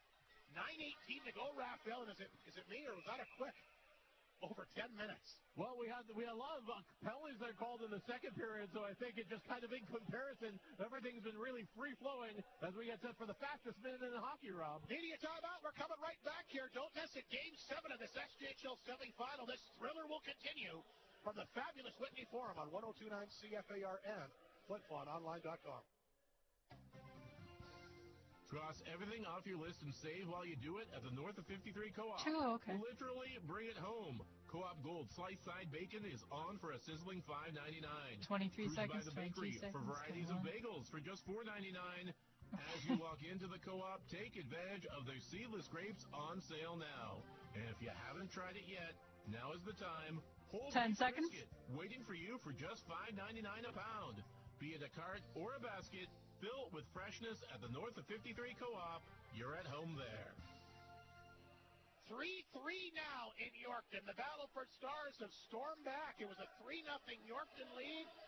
And Battleford has come back to tie. I thought that game was over. Well, your prognostication, you call a heck of a game, Rob, but you're not one for prognostication, Rob. I'm not taking you to Vegas. I thought with a 3-0 lead, but wow, those Battleford Stars have been, they continue to get the job done and come back and tie things up against Yorkton 3-3 in the second period tonight. Big face-off in the Weyburn zone. Here goes Stanton, Lalamere, Martin for Flin Flon. Vachon and Knudsen on the back end. Weyburn wins the draw. Schrader will hammer it out. Knudsen had it roll off him, and it went up and hit somebody in the Bomber bench, and they'll blow that down. We talked about those face-offs, Raphael. It's a big win there for the Wings in their own zone. Yeah, I think the Weyburn Redwings haven't been actually keeping the stats here, but the key ones, they've done a good job of winning this one. They're trying to pour it on here. Be interesting to see the Bombers. I don't think they can go into the deep freeze here. I think they have to match the energy and the enthusiasm of Weyburn here in the back half of this third period. Face-off outside the Bomber blue line. Delisle to take the draw here against Moldy. 9:13 remaining. 1-0 Flin Flon in front. 3-3 in the other game. Battleford 3 goals on 5 shots in the second period here tonight to get back in that one. This is Burgess for the Wings. He'll send this back into Flin Flon zone. Knutson back of the net. Up the boards here for Ryder Mukin. Nice pass outside the zone. Here comes Ulmer. Ulmer and Delisle. Ulmer across the line. Back up front. Delisle can't get there. Held up. Ulmer back of the net. Swings it to the blue line to Yakupchuk. Gives it to Fashon. Fashon a move. Fashon hangs on. Walks in. Throws it out front. Nobody home. And the Wings will come back the other direction. Chalice Pierce to center. Here's Pierce by himself. He's had some good games against Flin Flon this series. Gets it in deep. He was waiting for some recruits to come in and help out. They were making the change. Puck will come to the blue line. Wings will hold it in. McIntyre gets that one along the boards. Schmidt will dump it back to the Bomber net. There's Fashon. Gets a hold of it here for Flin Flon. Chipped it ahead. Red Ewan. Along the boards. Lost the handle. McIntyre for the Wings. Knocked away from him. Schmidt was outside the line. And they'll blow that down with 8:10 remaining in the third period. One thing I was scared when we made the proclamation there in the pregame show that this would be a low-scoring game, and then next thing you know, 8-5 or something like that. This has been tense, and I don't think more. I think first person to 2 is going to win it, if anything. Not a lot of room out there either way. Yeah, but they're not without a lack of effort. There's great speed out there, but everything's just so tight going in here to the final few minutes of the third period. Schmidt to take the face-off against Miller. Miller, a great face-off win there. Miller will redirect that one over top of the Weyburn goal. Ewan bumped off the play. He got in there tight. Got back in positioning, though. Amy and Baird colliding deep in the wing zone. Alexander tries to work away. There's a chance fired on target that time by Mounier. And Rocha will turn that one away with a quick lob, and he'll hang on. No rebound there, Raphael. Yeah, and we're talking about how there's no space out there. That's one of the few shots to actually get to the net line. Yes. A lot of shots being blocked both sides. And that's just a quick little release by Mounier. Made the good move to get that one on target. I don't think we're going to see Joey Lees the rest of this game, Raphael. I think he may be on the bench just for moral support here. Arbery, Stitten, Morozov for Flin Flon, Yakupchuk, and Bruce on the back end. Another big face-off in Weyburn territory. Off the draw, here comes Will Monroe for the Wings. He'll get that one in deep. That's an icing call as well. Monroe doesn't like the call. They might go to center ice here. I wasn't sure where he was when he dumped that puck. I thought he was over the red line. Maybe he wasn't. Not a big argument from him. Although, they're kind of wondering. No, it's going to go deep in the Weyburn end. 7:47 remaining in the third period. White Stitten will try to win this one again. Weyburn has been winning these key draws recently. Stitten against Mohan. Mohan probably Weyburn's second best face-off guy behind Schmidt. He wins another one. Carmen will pick it up. He ripped it around the boards. Cut off by Bruce. A chance! And Rocha got a stick on that. Stitten back of the net. Tried to get back in positioning. Oh, big hit there. Mohan went down hard along the boards. Puck is underneath him. He gets back up. That was a heavy hit there for sure. Flin Flon trying to keep it in. Stitten will throw that one wide. Picked up here by Schrader. Look out. He lost it beside that. Here's Morozov. Morozov hangs onto it. Good move, Morozov. Try to keep that puck in deep. A couple of wings on top of him, including Ryland Pierce. Morozov digs it free. Nice job to the blue line. Here's a chance for Yakupchuk. Can he get up with it? No, he can't. Josh Sale gets there first, and he'll clear it out. Bruce races back with Schrader on top of him. Off the boards to center ice. Martin picked it off. Had to wait for the Gates to get onside. Not quick enough. And offside against the Wings. 6:52 to go in the third period. Shots a little bit closer now. 7-4 Weyburn in the third overall in the game. 25-23 Weyburn. Yeah, I think those string of penalties really going to help with the shots on goal tally, but that really doesn't matter. The only tally right now that matters is 1-0 Flin Flon. Maverick Delisle against Moldy outside the Flin Flon blue line. 6:52 remaining. Delisle logging a lot of minutes here. The Bombers have lost Joey Lees in this game.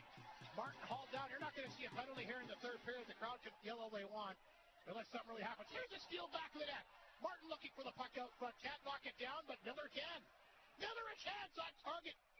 And the stick save made by Rocha. And I'm telling you, Raphael, I will be shocked if we see a penalty call unless it's something really horrible here in the final 6.5 minutes remaining in this game. Something really horrible, a really bad 6 people on the ice or something like that. I think the referees are going to put the whistles in their pockets, how it should be with 6:56 to play. Face-off back in Weyburn territory.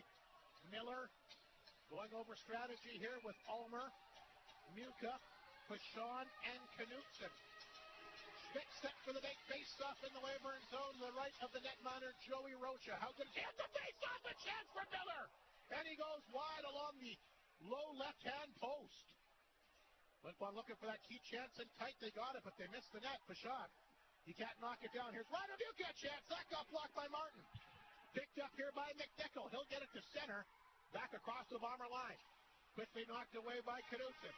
Muka in center ice tied up. Now he'll get it and send it inside the Weyburn zone. Here comes Ulmer after the loose puck. Bumped away from him. Picked up back of the net. This is Carman. Carman's got it. Blocked partially that time by Stitton. Puck flipped out.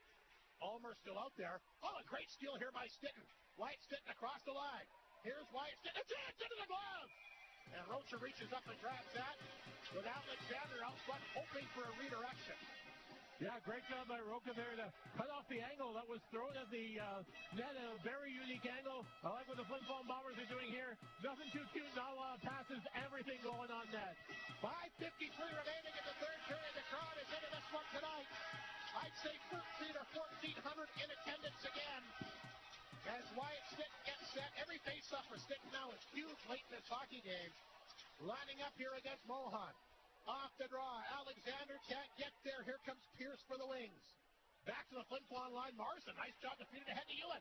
He'll dump that one in deep. Here comes Alexander racing after it. Puck at the side of the Weyburn net. They dig it free. Pierce knocked off his stick. Alexander tried to get him, knocked him down, but Pierce, great job to knock it to the corner. Boy, he's tough to take the puck away from. Carman, he's got it. There's a broken stick on the ice. Puck will come out. Here's Monroe. Across the Bomber line, he and Mounier go down. They got a big collision from the Flin Flon bench as Mohan is knocked to the ice. Yeah, Mohan and Stitton collided with each other. Here's Arbery's pass. Broken up by Baird at center. Baird back across the Bomber line, throws it back out front to Monroe. There's Monroe. Hanging onto it, the blue line. Arbery got it. Can't get it out, though. Wings keep it in. Nice job. Weyburn's got a chance here. They throw it back out front. Schrader spins, fires, didn't miss by much.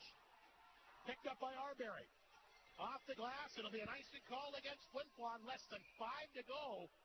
And the Bombers a few times have had chances to get that puck out, Raffel, have not been able to do it. Yeah, they were able to flick it out there, and Arbery's done a good job of being that kind of very defensive forward for the Bombers. But another face-off deep in the Weyburn end, and the Weyburn Redwings. Again, I know the stats in front of me, but just kind of what we're seeing here. I think they've dominated the face-off game so far. Anytime they need to win a big one, they seem to have done that. And we got somebody's called the timeout here. I believe it's Mike Reagan wants to give his guys maybe a bit of a rest here. Let's see what's happening in the other game tonight. The McDonald's out-of-town scoreboard. We mentioned, of course, York it up in that game 3-0. Battleford able to fight back with 3 goals on 5 shots in the second. And right now, it's 3-3 after 40 minutes of play in the other big game here tonight.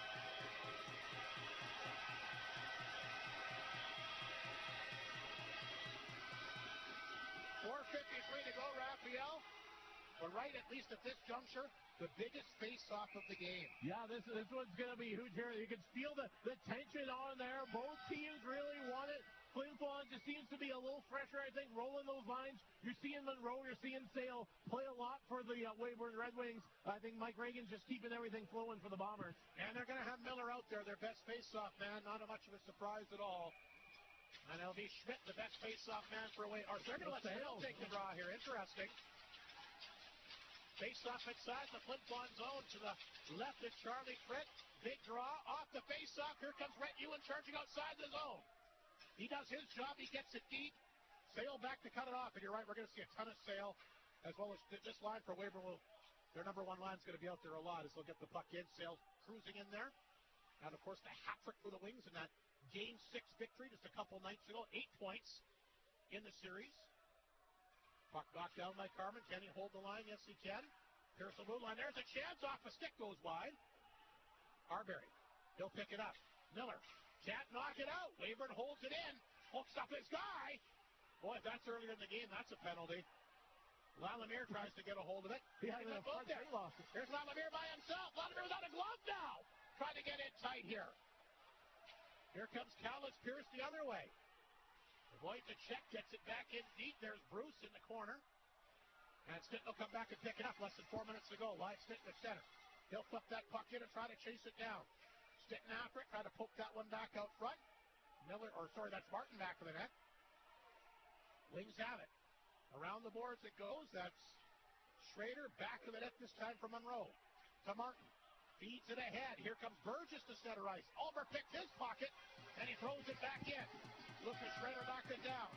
Fed it back to Martin. Here's Martin at his blue line. Martin hangs on.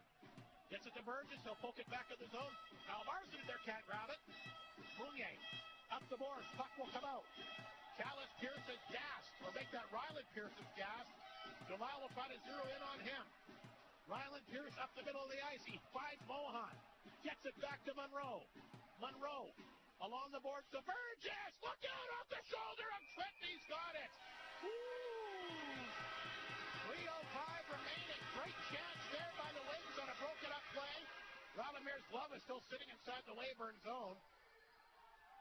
And Rocha will scoop that out down the ice. That was almost an own goal situation.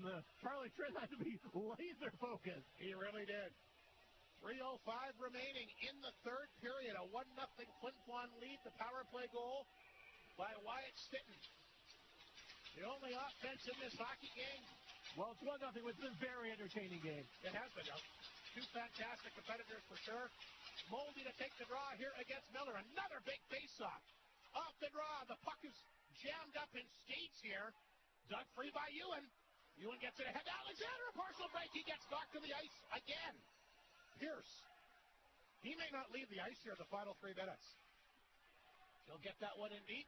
Bashan back around the net. Puck will come out.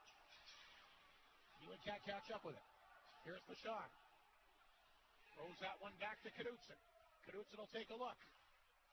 Broke it up, but grabbed it center ice by Alexander. He ripped it back down the ice. And Martin will go back to get it.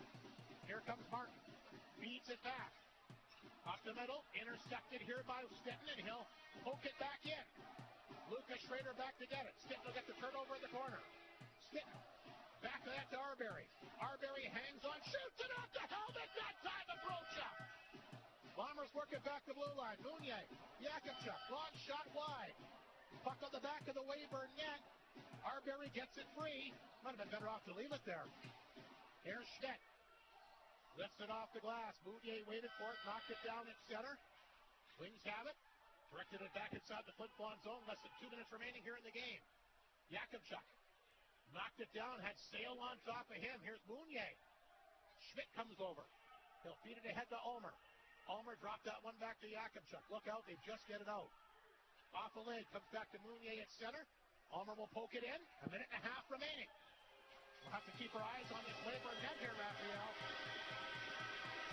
Will get it free. That's Moldy. Back over to Mohan. Mohan back of the net, left the puck back there. Rocha's tapping his stick. Wants to know if they want to pull him out here. Muco along the boards. Puck will come out. And Rocha's going to stay in the net. Wings on their side of center. Poked back in that time by Monroe. Grabbed here by Miller deep in the Flin Flon zone. Looks like he wants to freeze this up here. They do work it free to the blue line. Net is empty. Rocha to the bench, to the extra attacker. Less than a minute remaining in this third period, if you can believe it. These teams continue to chop away here, trying to get the puck out. Puck laying at the blue line. Flin Flon can't clear. Ryland Pierce around the boards. Knudsen races for it, but Sale gets there first. Monroe back out front. Look out, Ewan to the empty net. And he's going to miss. That'll be an icing against Flin Flon with 36 seconds to go in the third period here tonight, Raphael. How much more excitement can you stand? Yeah, this is going right down to the wire here as Weyburn pouring it on. Charlie Trent absolutely stellar, and the Bombers trying to keep this one free for 36 seconds more. Looks like the crowd here in the Windy Forum are going to keep it going longer than that. Weyburn's called the timeout, and the last time we went to a break, I said the biggest face-off of the game. Well, certainly this is going to be a real big one here, is it not? Yeah, this is what I think Weyburn probably, in terms of key face-offs, the important ones, they've won it. If the Bombers can pull this one off here and kill a little time, they'd be able to get something going here. As you see, both coaches have got the whiteboards out trying to set something up. Huge final 36 seconds here. The biggest 36 seconds of the year so far. And I think it's simple. Weyburn wants to win the face-off, and they're going to throw everything at the net and get people out front. Hope it bounces off somebody. Hope Charlie Trent gets screened. But look for that, Raphael. They're going to be firing pucks from every direction. I think if you're the Bombers, you're just trying to tie something up, maybe flip it in the corner, put a couple of bodies in there, and have time to take away. 36 seconds remaining in the third period. The Whitby Ford absolutely electric here tonight. And Stick will take this face-off for Weyburn. He'll line up here against Connor Miller. And they're going to line up here for the biggest face-off in the season for these two hockey clubs. Off the draw. Miller tied up here. Puck is in skates. Wings have it. It goes to the corner. Good job by Fashon. Can he get the puck out? That got blocked. Wings taking a battle along the boards here. Oh, the sticks are flying everywhere. Puck jammed up in the corner. 20 seconds remaining. Weyburn does dig it free to the blue line. Knocked down by Schrader. Back out front to Ryland. Pierce spins, fires. That got blocked by Arbery. He'll get it out. Puck will go back to Weyburn. Blue line. Grabbed here by Schrader. Center ice. Broken up this time by Miller. Miller to Prashad. Down the ice. Flin Flon's going to win this series. A thrilling 1-0 victory here tonight at the Whitney Forum.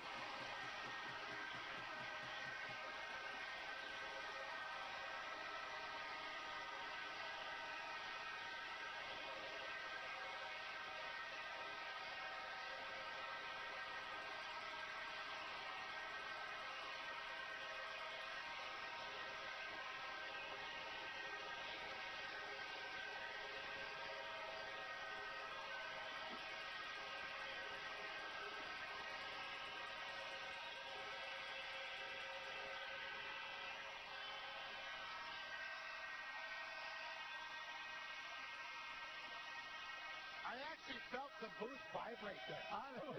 It's shaking. The building is shaking. I actually felt this booth vibrate, and I'm not just saying that. What a hockey game tonight here, Raphael. And who would have thunk it? The power play goal by Whitestick was redirected off a Weyburn player.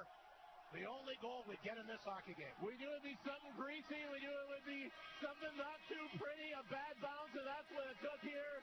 Full credit to both netminders. Great pressure towards the end by the Weyburn Redwings. The penalty kill of the Bombers will be the story of this one, as will Charlie Tritt. That's a good guy to go to the finals. There's Joey Lees. He's going to lead the way for the handshake. Still looks like he's in some pain to me. Will he be ready for Friday night? I guess we'll find out. But Charlie Tritt, a tremendous performance. And this, as this game was living on here, Raphael, this made me think a lot about that Flin Flon Humboldt series in 2022 when the Bombers went into Humboldt and beat them in 5. A 1-0 shutout for Cal Shell. That was a fluky goal that went in that night, too. And I feel that Charlie Tritt is the closest thing they've had since Cal Shell. He's the difference maker again tonight. But I thought about that very similar, at least in my mind, to Flin Flon winning that game in Humboldt back in 2022 when Cal Shell had that amazing 1-0 victory. You can see the Weyburn players very complimentary here to Charlie Tritt. They know how good he is. He's just so poised. He's unflappable. He's never under any sort of stress. He just seems so calm, so poised, great reflexes, great rebound control going on in this one. Tremendous with his stick, very comfortable coming out of his net, and a shutout performance here in Game 7. What a showcase by Charlie Tritt as the Flin Flon Bombers are going to the SJHL Championship once again. So let me ask you this, Raphael. You've watched a lot of hockey. You've been in Flin Flon for a long time.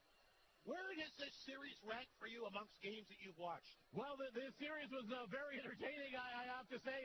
Back and forth it was us because home ice advantage didn't really mean much as we thought it would. I didn't think there'd be blowouts in both barns going on here, but coming to this Game 7, we thought it would be tight. Remember some of those Nipwin series were very entertaining. Of course, the big finals with Estevan, but this one's going to be right up there.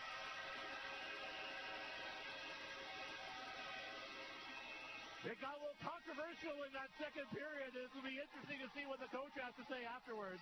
Nice to see, though, Raphael, you're watching.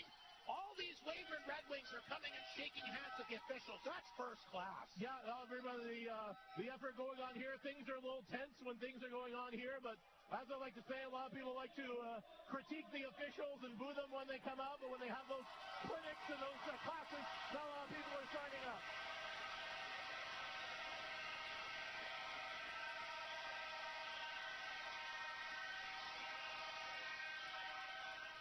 A big victory for Flin Flon here tonight, no question about it. And again, we talked about why home ice advantage was so important. They worked so hard here. This Weyburn team did win game one here. But boy, Flin Flon found a way to get her done tonight. And, you know, I don't know if I've talked enough about how good the Flin Flon defense has been. They really did a good job holding a lot of these skilled Weyburn players at bay, in particular in this game. I mean, don't get me wrong, Charlie Tripp was magnificent. But how about the play of Bruce? How about the play of Knudsen? How about the play of Bouchard? Yeah. Yakupchuk.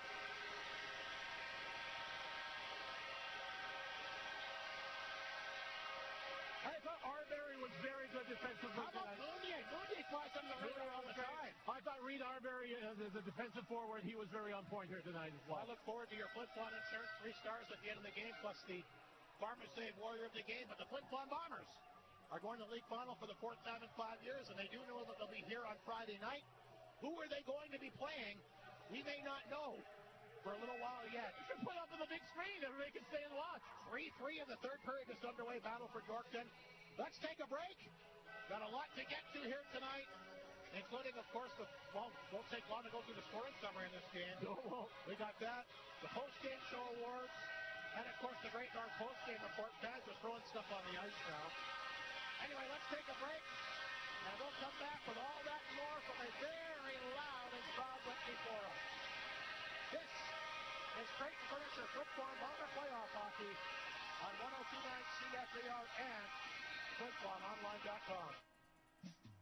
Everyone needs 11 total, including the one that's playing. There's no better time than now with Maytag's dependable savings event at Creighton Furniture and Appliance Center. You can save $150 when you purchase 2 qualifying kitchen appliances, or save $300 when you purchase 3 or more. Get hundreds of dollars in savings just by shopping Maytag. Get reliable kitchen appliances with the Maytag dependable savings event ending May 6th at Creighton Furniture and Appliance Center. Bailey Homes has 15 years experience in the North, specializing in RTM homes and foundations, and are also proud supporters of our community. They are so thankful to Flin Flon and the surrounding areas for supporting them all these years. Bailey Homes is always willing to chat with a potential customer to show what they can do for our community. Your trusted builder in the North. Visit bailey-homes.ca. 1987, the year of hairbands, Mike Tyson, McCartney, Guns N' Roses, and the opening of Shane's. The shopping there covers what you need and, more importantly, what you want.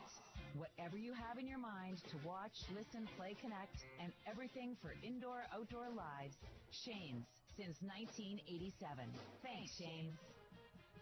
Gatorade's unflavored water is your new go-to for all-day hydration, infused with electrolytes for great taste. When you pick this up, all you have to do is flip the sports cap and drink the clear, refreshing water with no sweet taste.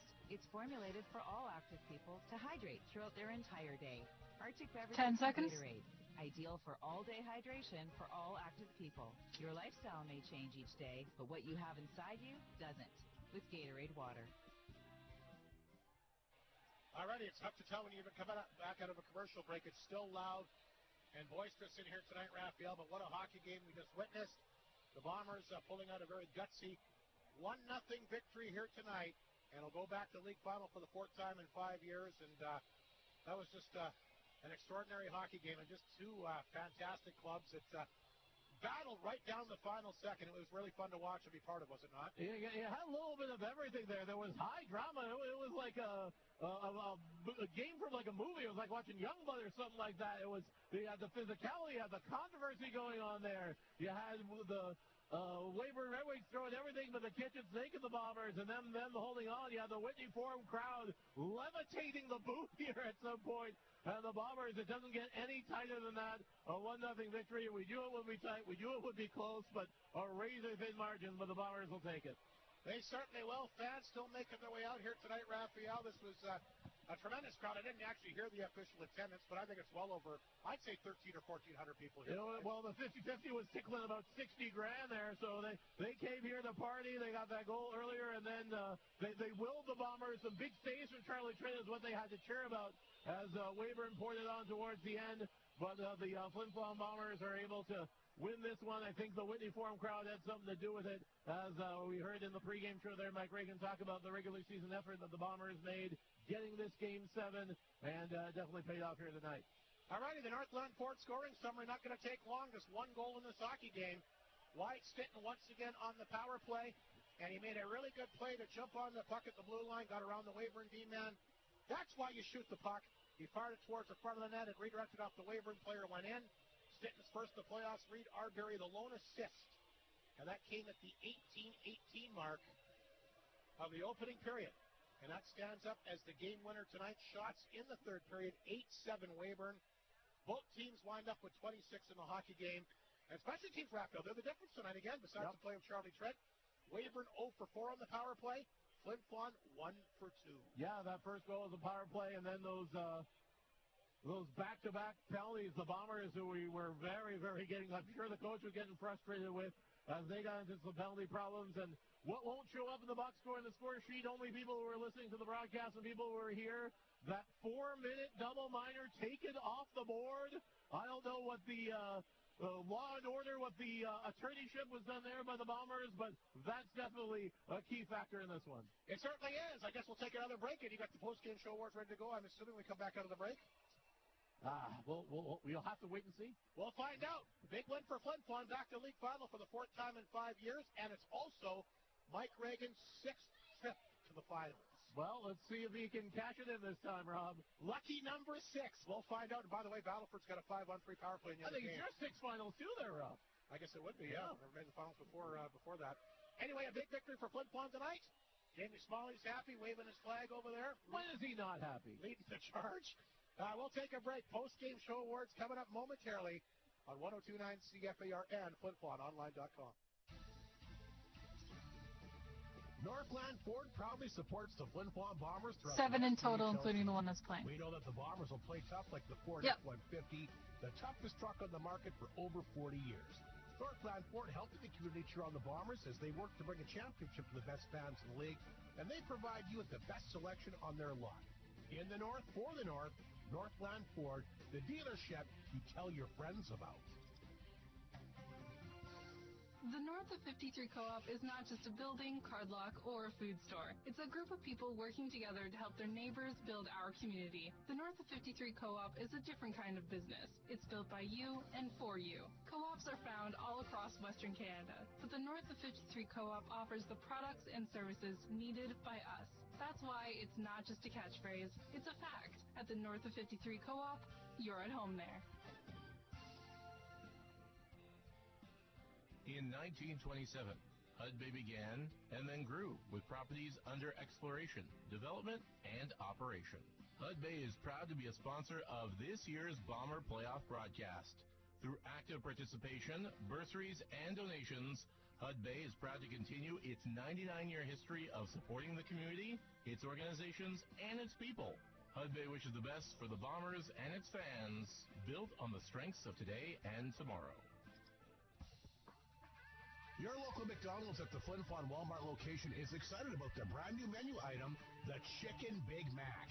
Just like the iconic Big Mac, it combines a distinctive blend of freshly toasted sesame seed bun, creamy Big Mac sauce, fresh lettuce, cheddar cheese, and tangy dill pickle. And don't forget to stop by to enjoy all your other menu favorites as well at the restaurant between 8 a.m. and 9 p.m. Monday to Saturday, 8 a.m. to 6 p.m. on Sunday. Drive-thru now open 7 a.m. to midnight Monday through Thursday, and 24 hours a day Friday and Saturday, and open till 6 p.m. on Sunday. Your local McDonald's once again at the Walmart location once again wants to congratulate and wish the Flin Flon Bombers all the best of luck in the SJHL semifinal as they push towards the Cantera Seeds Cup. All right, we're back here at the Whitney Forum. Without further ado, Raphael Sray, the Flin Flon Insurance 3 stars, please. 3rd star I'm going to give to the goal scorer, Wyatt Stitton. He'll get credit for it. We thought Ewan had it. I think it may have bounced off of a Weyburn player. However it goes, Wyatt Stitton was where he had to be, so he'll get star number 3. I'll give Joey Roca the nod as the 2nd star, a 25-save performance, as he really in that first period when was under fire kept this one a 1-0 game. But we're going to give it to Charlie Trent, the top star. 26-save shutout in a Game 7 fantastic, well-deserving of all the accolades that he gets, from the big NCAA scholarship to all the hardware he gets in the SJHL awards. This is why he was brought into the Flin Flon Bombers, and a huge, huge performance tonight, a career-making performance from Charlie Trent, so I'll give him the top star. I would think the biggest win of his career, like you mentioned, all those moments. I mean, he's the top goalie of the year. Got the Division I scholarship, the only SJHL player, by the way, with a full Division I scholarship next year. But this game tonight got to be the biggest moment for him. Yeah, especially going on at there. The most important time. Those big penalty kills. I know a lot of Bombers blocked some shots, but he did everything that he had to do. He made some stellar saves. Great work with his stick. He's one of the best goalies I've seen with his stick. So you got a shot at the game 7. You get the top star. It's just that easy.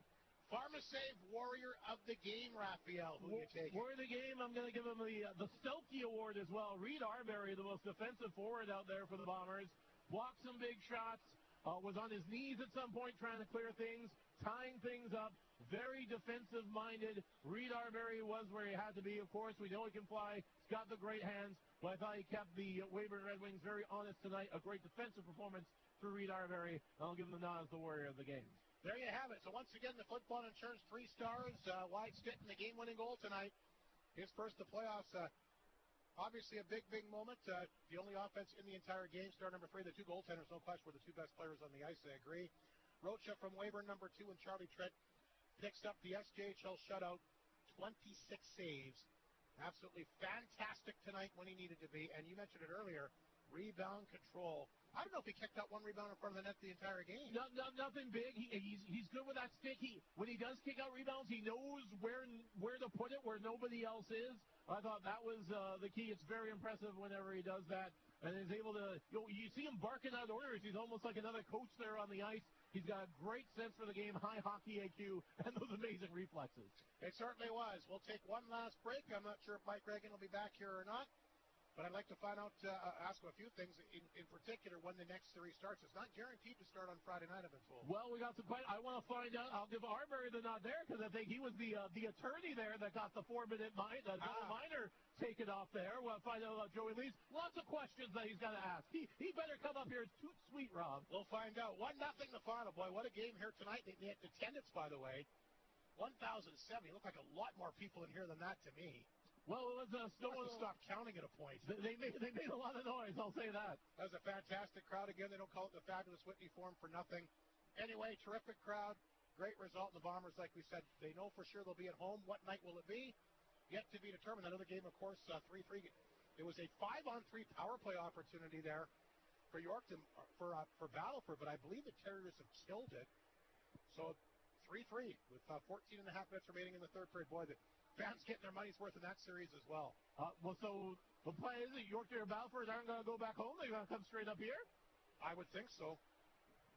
It all depends when it starts. Mike's on his way up here. We'll find out. He may not even know yet. But anyway, great game tonight. We'll take one last break, come back with a wrap-up, and, of course, get ready for another SJHL final, the 4th in 5 years for this amazing Flin Flon club that found a way to get her done against a very good, very deep Weyburn team. More coming up, the Great North post-game report from the Whitney Forum. This is the SJHL semifinals. Of course, Creighton Furniture, Flin Flon Bomber Hockey, 1029 CFAR, FlinFlonOnline.com. Great North GM is one of the leading new and used vehicle dealers in northern Manitoba. Equipped with a highly trained and professional sales department. They also have multiple certified trained technicians on site to make sure you get the best service for your car, truck, or SUV at an amazing price. Stop by Great North GM in The Pas on LaRose Avenue, because it's always a great day at Great North GM. Insurance matters, and so does where you get it. Flin Flon Insurance not only has a detail-oriented team, but they are fully focused on finding the most affordable and comprehensive policies for you. Flin Flon Insurance is all about putting your lifestyle and financial needs above everything else. For home, travel, business, or health, Flin Flon Insurance finds solutions. Call 687-7527 or visit them 100 Main Street. Find protection and peace of mind with Flin Flon Insurance. And it's all come down to this here at Pharmasave. Boom! Prescription filled by an MVP. Most valuable pharmacist. Back down the aisle, checking out the cosmetics and actually touching them. You don't see that anywhere else. Only here at PharmaSave. A nifty move to get over-the-counter medicine, and with speed to get to the M&M Meat Shop Express. It's all over. Any comments on this stunning 10 seconds. performance? Gave 110%. It's all about heart and character, and it's your store, your playoffs, your PharmaSave. Alrighty, welcome back to the Great North Post-Game Report. The man himself, the man of the night, Mike Reagan, will join us. First and foremost, Mike, congratulations off the finals for the fourth time in 5 years. What a great battle here tonight. A lot of different things within the hockey game. Obviously, Charlie Trick very good, but a very good defensive push in front of him. I thought he did a really good chance, not giving up a lot of key chances in front. They had a few opportunities and obviously a few power plays. But I guess overall, your thoughts on this one here tonight? We had to experience everything here tonight, Hardy. I think, we got the power play opportunities early on, and to be able to score a power play goal right at the tail end, I think was huge. I didn't even see it go in, to be honest with you. And if you were to tell me that, this game was going to end up 1-0, I wouldn't have believed you. Although you got two great teams that battle extremely hard. Then our penalty kill had to go to work in the second period. Which was very taxing on our guys. Like when you have your 6 to 8 penalty killers that, like forwards, that go and they have to continue to do it and defend, it's a lot of hard work. So I was really worried about that. And then obviously, like, we lost Joey Lees. Yes.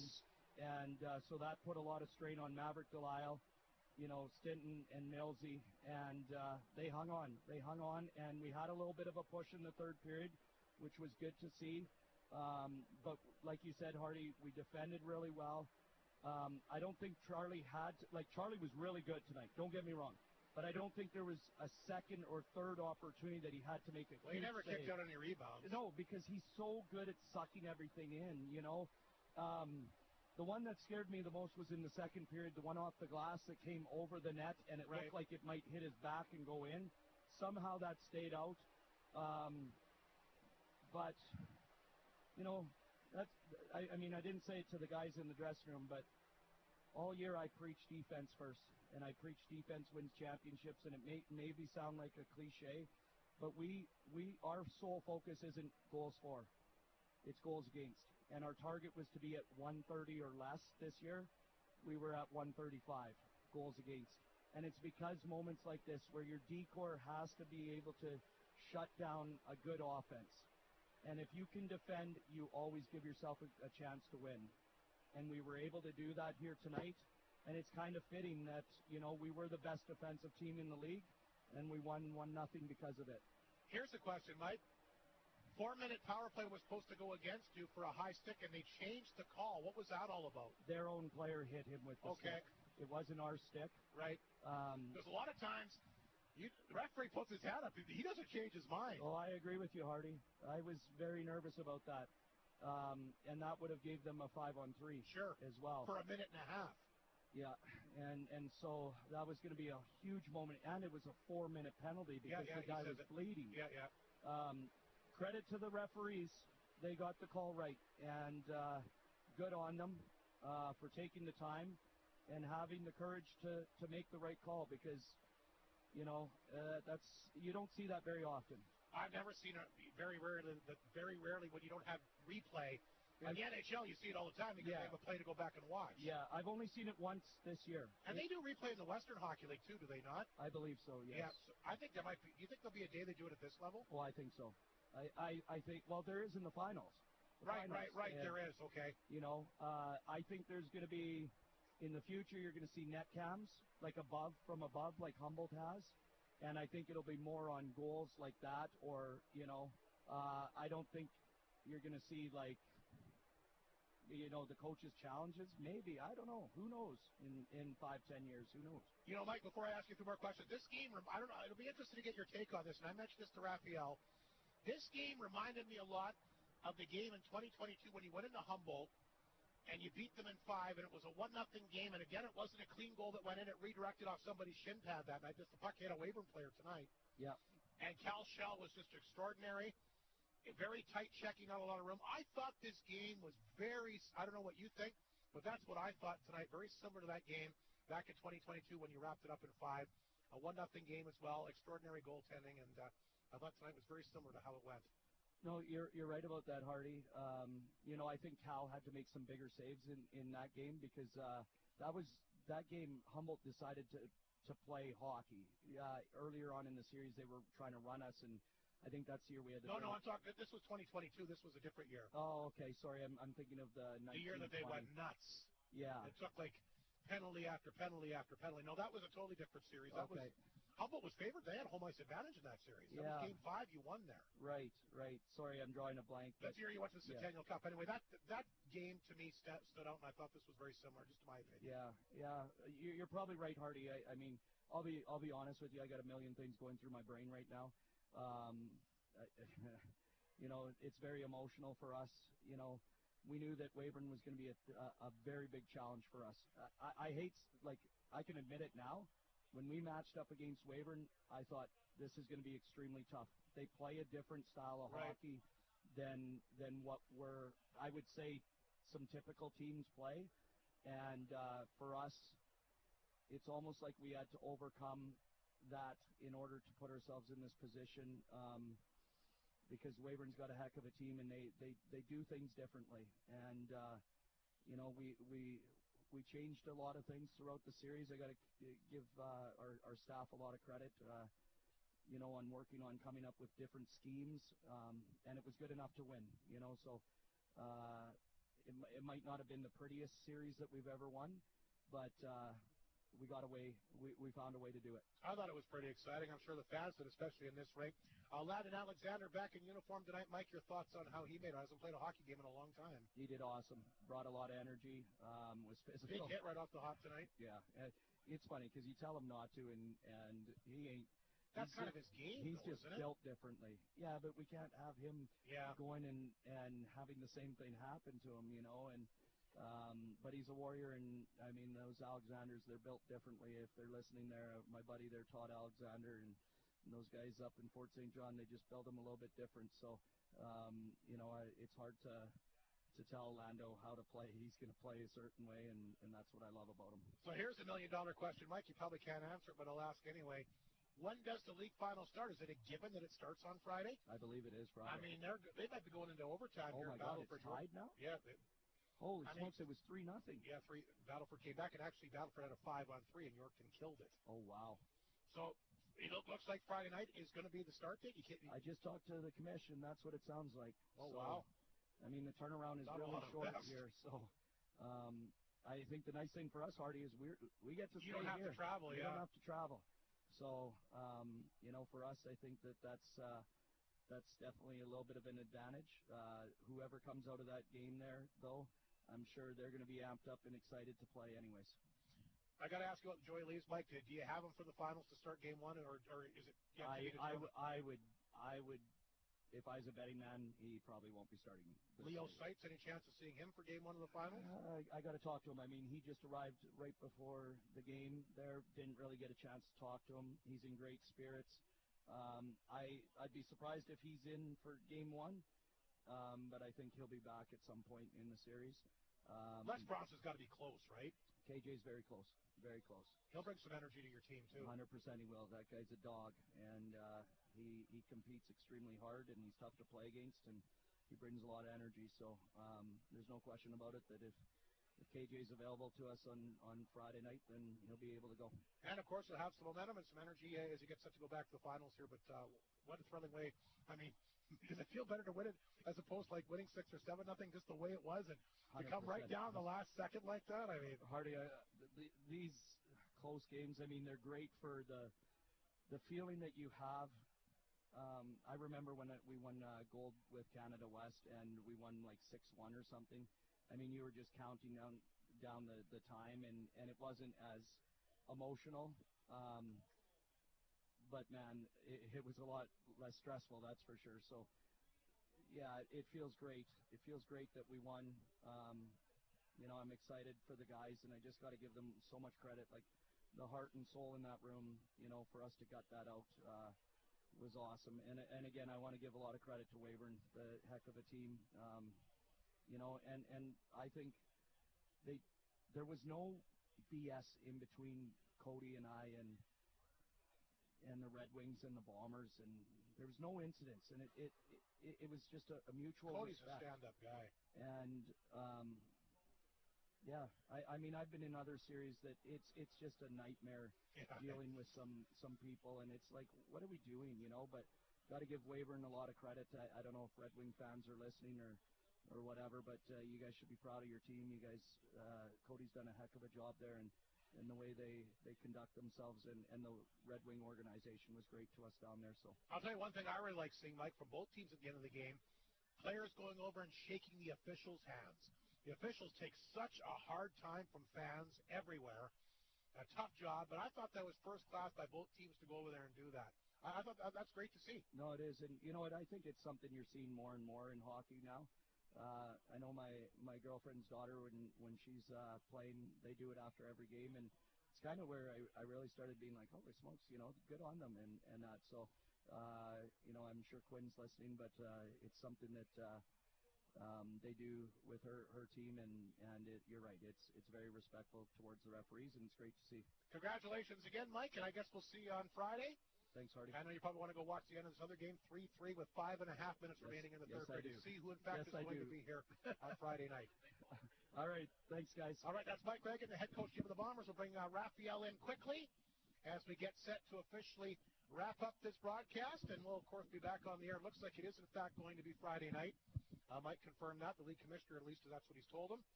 And Battleford Yorkton could be headed to OT tonight, 3-3, like we said, with just over 5 minutes remaining. Any final thoughts, Raphael, before we close things down here at the Whitney Forum tonight? Yeah, I just going to mention the Bombers. One was going to mention this. The great Joe Bowen is having his last call. The legendary Toronto Maple Leafs play-by-play man. Him and Jim Ralph, you and me, I think are the closest thing that there are to those two guys, because they don't do that kind of style anymore. Just bringing enthusiasm, passion, fun, and love of the game. And holy Mackinac, Joe Bowen retiring as the voice of the Maple Leafs. There you go. And it's his last game tomorrow, right? Or no, tonight against Ottawa. This is the last one, yeah. There you go. Anyway, Raphael, thanks a lot for pinch hitting and helping out here tonight. We always appreciate all the efforts you make at the studio on the air, and we hope to have you back on the air before it's all said and done as the Bombers try to chase down that elusive league championship. It's been eluding them since 1993. Well, I'll be looking forward to either contributing on the broadcast or doing the behind-the-scenes work production, and just keeping the seat warm for the insider who is doing his city council work right now. But he'll be back, and he keeps tabs on everything, and you guys will have a lot of fun for the SJHL championship. All righty, that is going to be a wrap here tonight from the Whitney Forum. Again, a big thanks to our color commentator, Raphael Saray. Ray back at the CFER studio. Of course, Mike Reagan and Cody Mates for their comments before and after the game throughout the entire series. Again, Cody, just a stand-up guy. Really enjoyed talking to him, and his team played their hearts out, no question about it, and built up a very strong franchise in the SJHL. So a big thanks to those guys. Kyle Marson, our player interview for the Bombers in the opening intermission. And the birthday man himself, Ray Neufeld, 67, bringing back that great interview from yesteryear, the Bomber Legends series. We love those. And, of course, with the 100th anniversary coming up, hope to get more on the air here throughout this playoff and heading into next season. In person, Rob, in person. Fly him in. I'd love to see Ray again. What an awesome guy. Anyway, the final score, just the one goal tonight. The power play marker from White Stitton, the hometown product. First, the playoffs. The only goal tonight, the difference maker, Charlie Tritton, Rocha head-to-head. Great battle between those two fantastic goaltenders all series long, and again in Game 7 tonight. Bombers win 1-0. They'll open up here Friday against either the Yorkton Terriers or Battleford Stars. Like we said, 3-3 late in the third period there. Again, big night for the Bomber Nation. Thanks to the crowd for coming out and making it another fun, unbelievable atmosphere. And we look forward to having everybody back here for the SJHL Finals starting on Friday night right here at the fabulous Whitney Forum. 1029 CFA. Do I even bother playing this first segment of Absolute 80s? Because